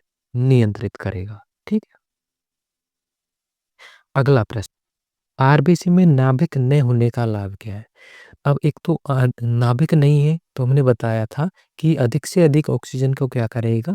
परिवहन कर पाएगा। आरबीसी में क्या होता है? हीमोग्लोबिन, और हीमोग्लोबिन की जब ऑक्सीजन के साथ में अच्छी बॉन्डिंग बनेगी, तो ये क्या करेगा? ऑक्सीजन का अधिक से अधिक परिवहन करेगा, जिससे क्या होगा कि हमारे शरीर में ऑक्सीजन की पूर्ति होगी, तो अंगों को जो है ब्लड की सप्लाई अच्छी हो पाएगी। ठीक? अगला प्रश्न, रक्त में यूरिया का निर्माण कहाँ होता है? तो रक्त में यूरिया का निर्माण हमारे शरीर के अंदर लीवर के अंदर होता है, और इस यूरिया को मात्रा अगर ज़्यादा हो जाए तो इसको हम पॉलीयूरिया कहते हैं। और गुर्दा जो होता है ये हमारे शरीर में जो है ब्लड है उसको फिल्टर करने का काम करता है, किडनी। ठीक है। प्लिया में आरबीसी का विनाश होता है। ठीक है। और हृदय चैप्टर के बारे में हम अलग से आगे क्वेश्चन करेंगे। अगला प्रश्न, रक्त का जमाव न होने वाला आनुवांशिक रोग है। तो आनुवांशिक रोग जो है हीमोफीलिया होता है, जिसमें विक्टोरिया महारानी थी ब्रिटेन की, उसको हुआ था और उनके पूरे परिवार को हुआ था, इसलिए इसे शाही रोग भी कहते हैं, क्योंकि वे शाही रोग अच्छे रोग फैमिली से बिलोंग करते थे, तो इसको शाही रोग भी कहते हैं। रक्त एविरल रूप से बहता रहता है। अगला प्रश्न, मानव रक्त का सामान्य ताप कितना होता है? तो 37 डिग्री सेल्सियस होता है, 36.9 डिग्री सेल्सियस होता है, 98.6 डिग्री फ़ारेनहाइट भी होता है। ठीक है। तो ये फ़ारेनहाइट में है और ये डिग्री सेल्सियस में, जिसको हमने 37 डिग्री सेल्सियस लगभग मान लिया है। ठीक है। और लास्ट प्रश्न है कि रक्त में प्लेटलेट्स का जीवन काल होता है। तो प्लेटलेट्स का जीवन काल 10 से 13 दिन या 10 से 12 दिन का होता है। ठीक है। तो फ्रेंड्स, यहाँ पर हमने जो है ब्लड चैप टॉपिक जो है उसके 100 एमसीक्यू कंप्लीट की हैं। और अब अगर आपको थ्योरी की क्लास भी चाहिए, तो आप कमेंट्स में लिख देना कि हमें थ्योरी की क्लास चाहिए, बिल्कुल डिटेल में थ्योरी की क्लास बनाऊँगा, और उसके बाद में हम उस टॉपिक के फिर प्रीवियस ईयर के क्वेश्चन कंप्लीट करेंगे, अगर आपको थ्योरी की क्लास चाहिए तो। ठीक है? नहीं तो हम इसी तरीके के पीवाईक्यू बनाते रहेंगे और आपको हर टॉपिक के प्रीवियस ईयर के क्वेश्चन मिल जाएँगे। 100 क्वेश्चन हम हर टॉपिक के करीब-करीब करेंगे। ठीक है? फ्रेंड्स, तो वीडियो को लाइक करें, चैनल को सब्सक्राइब ज़रूर कीजिएगा। धन्यवाद।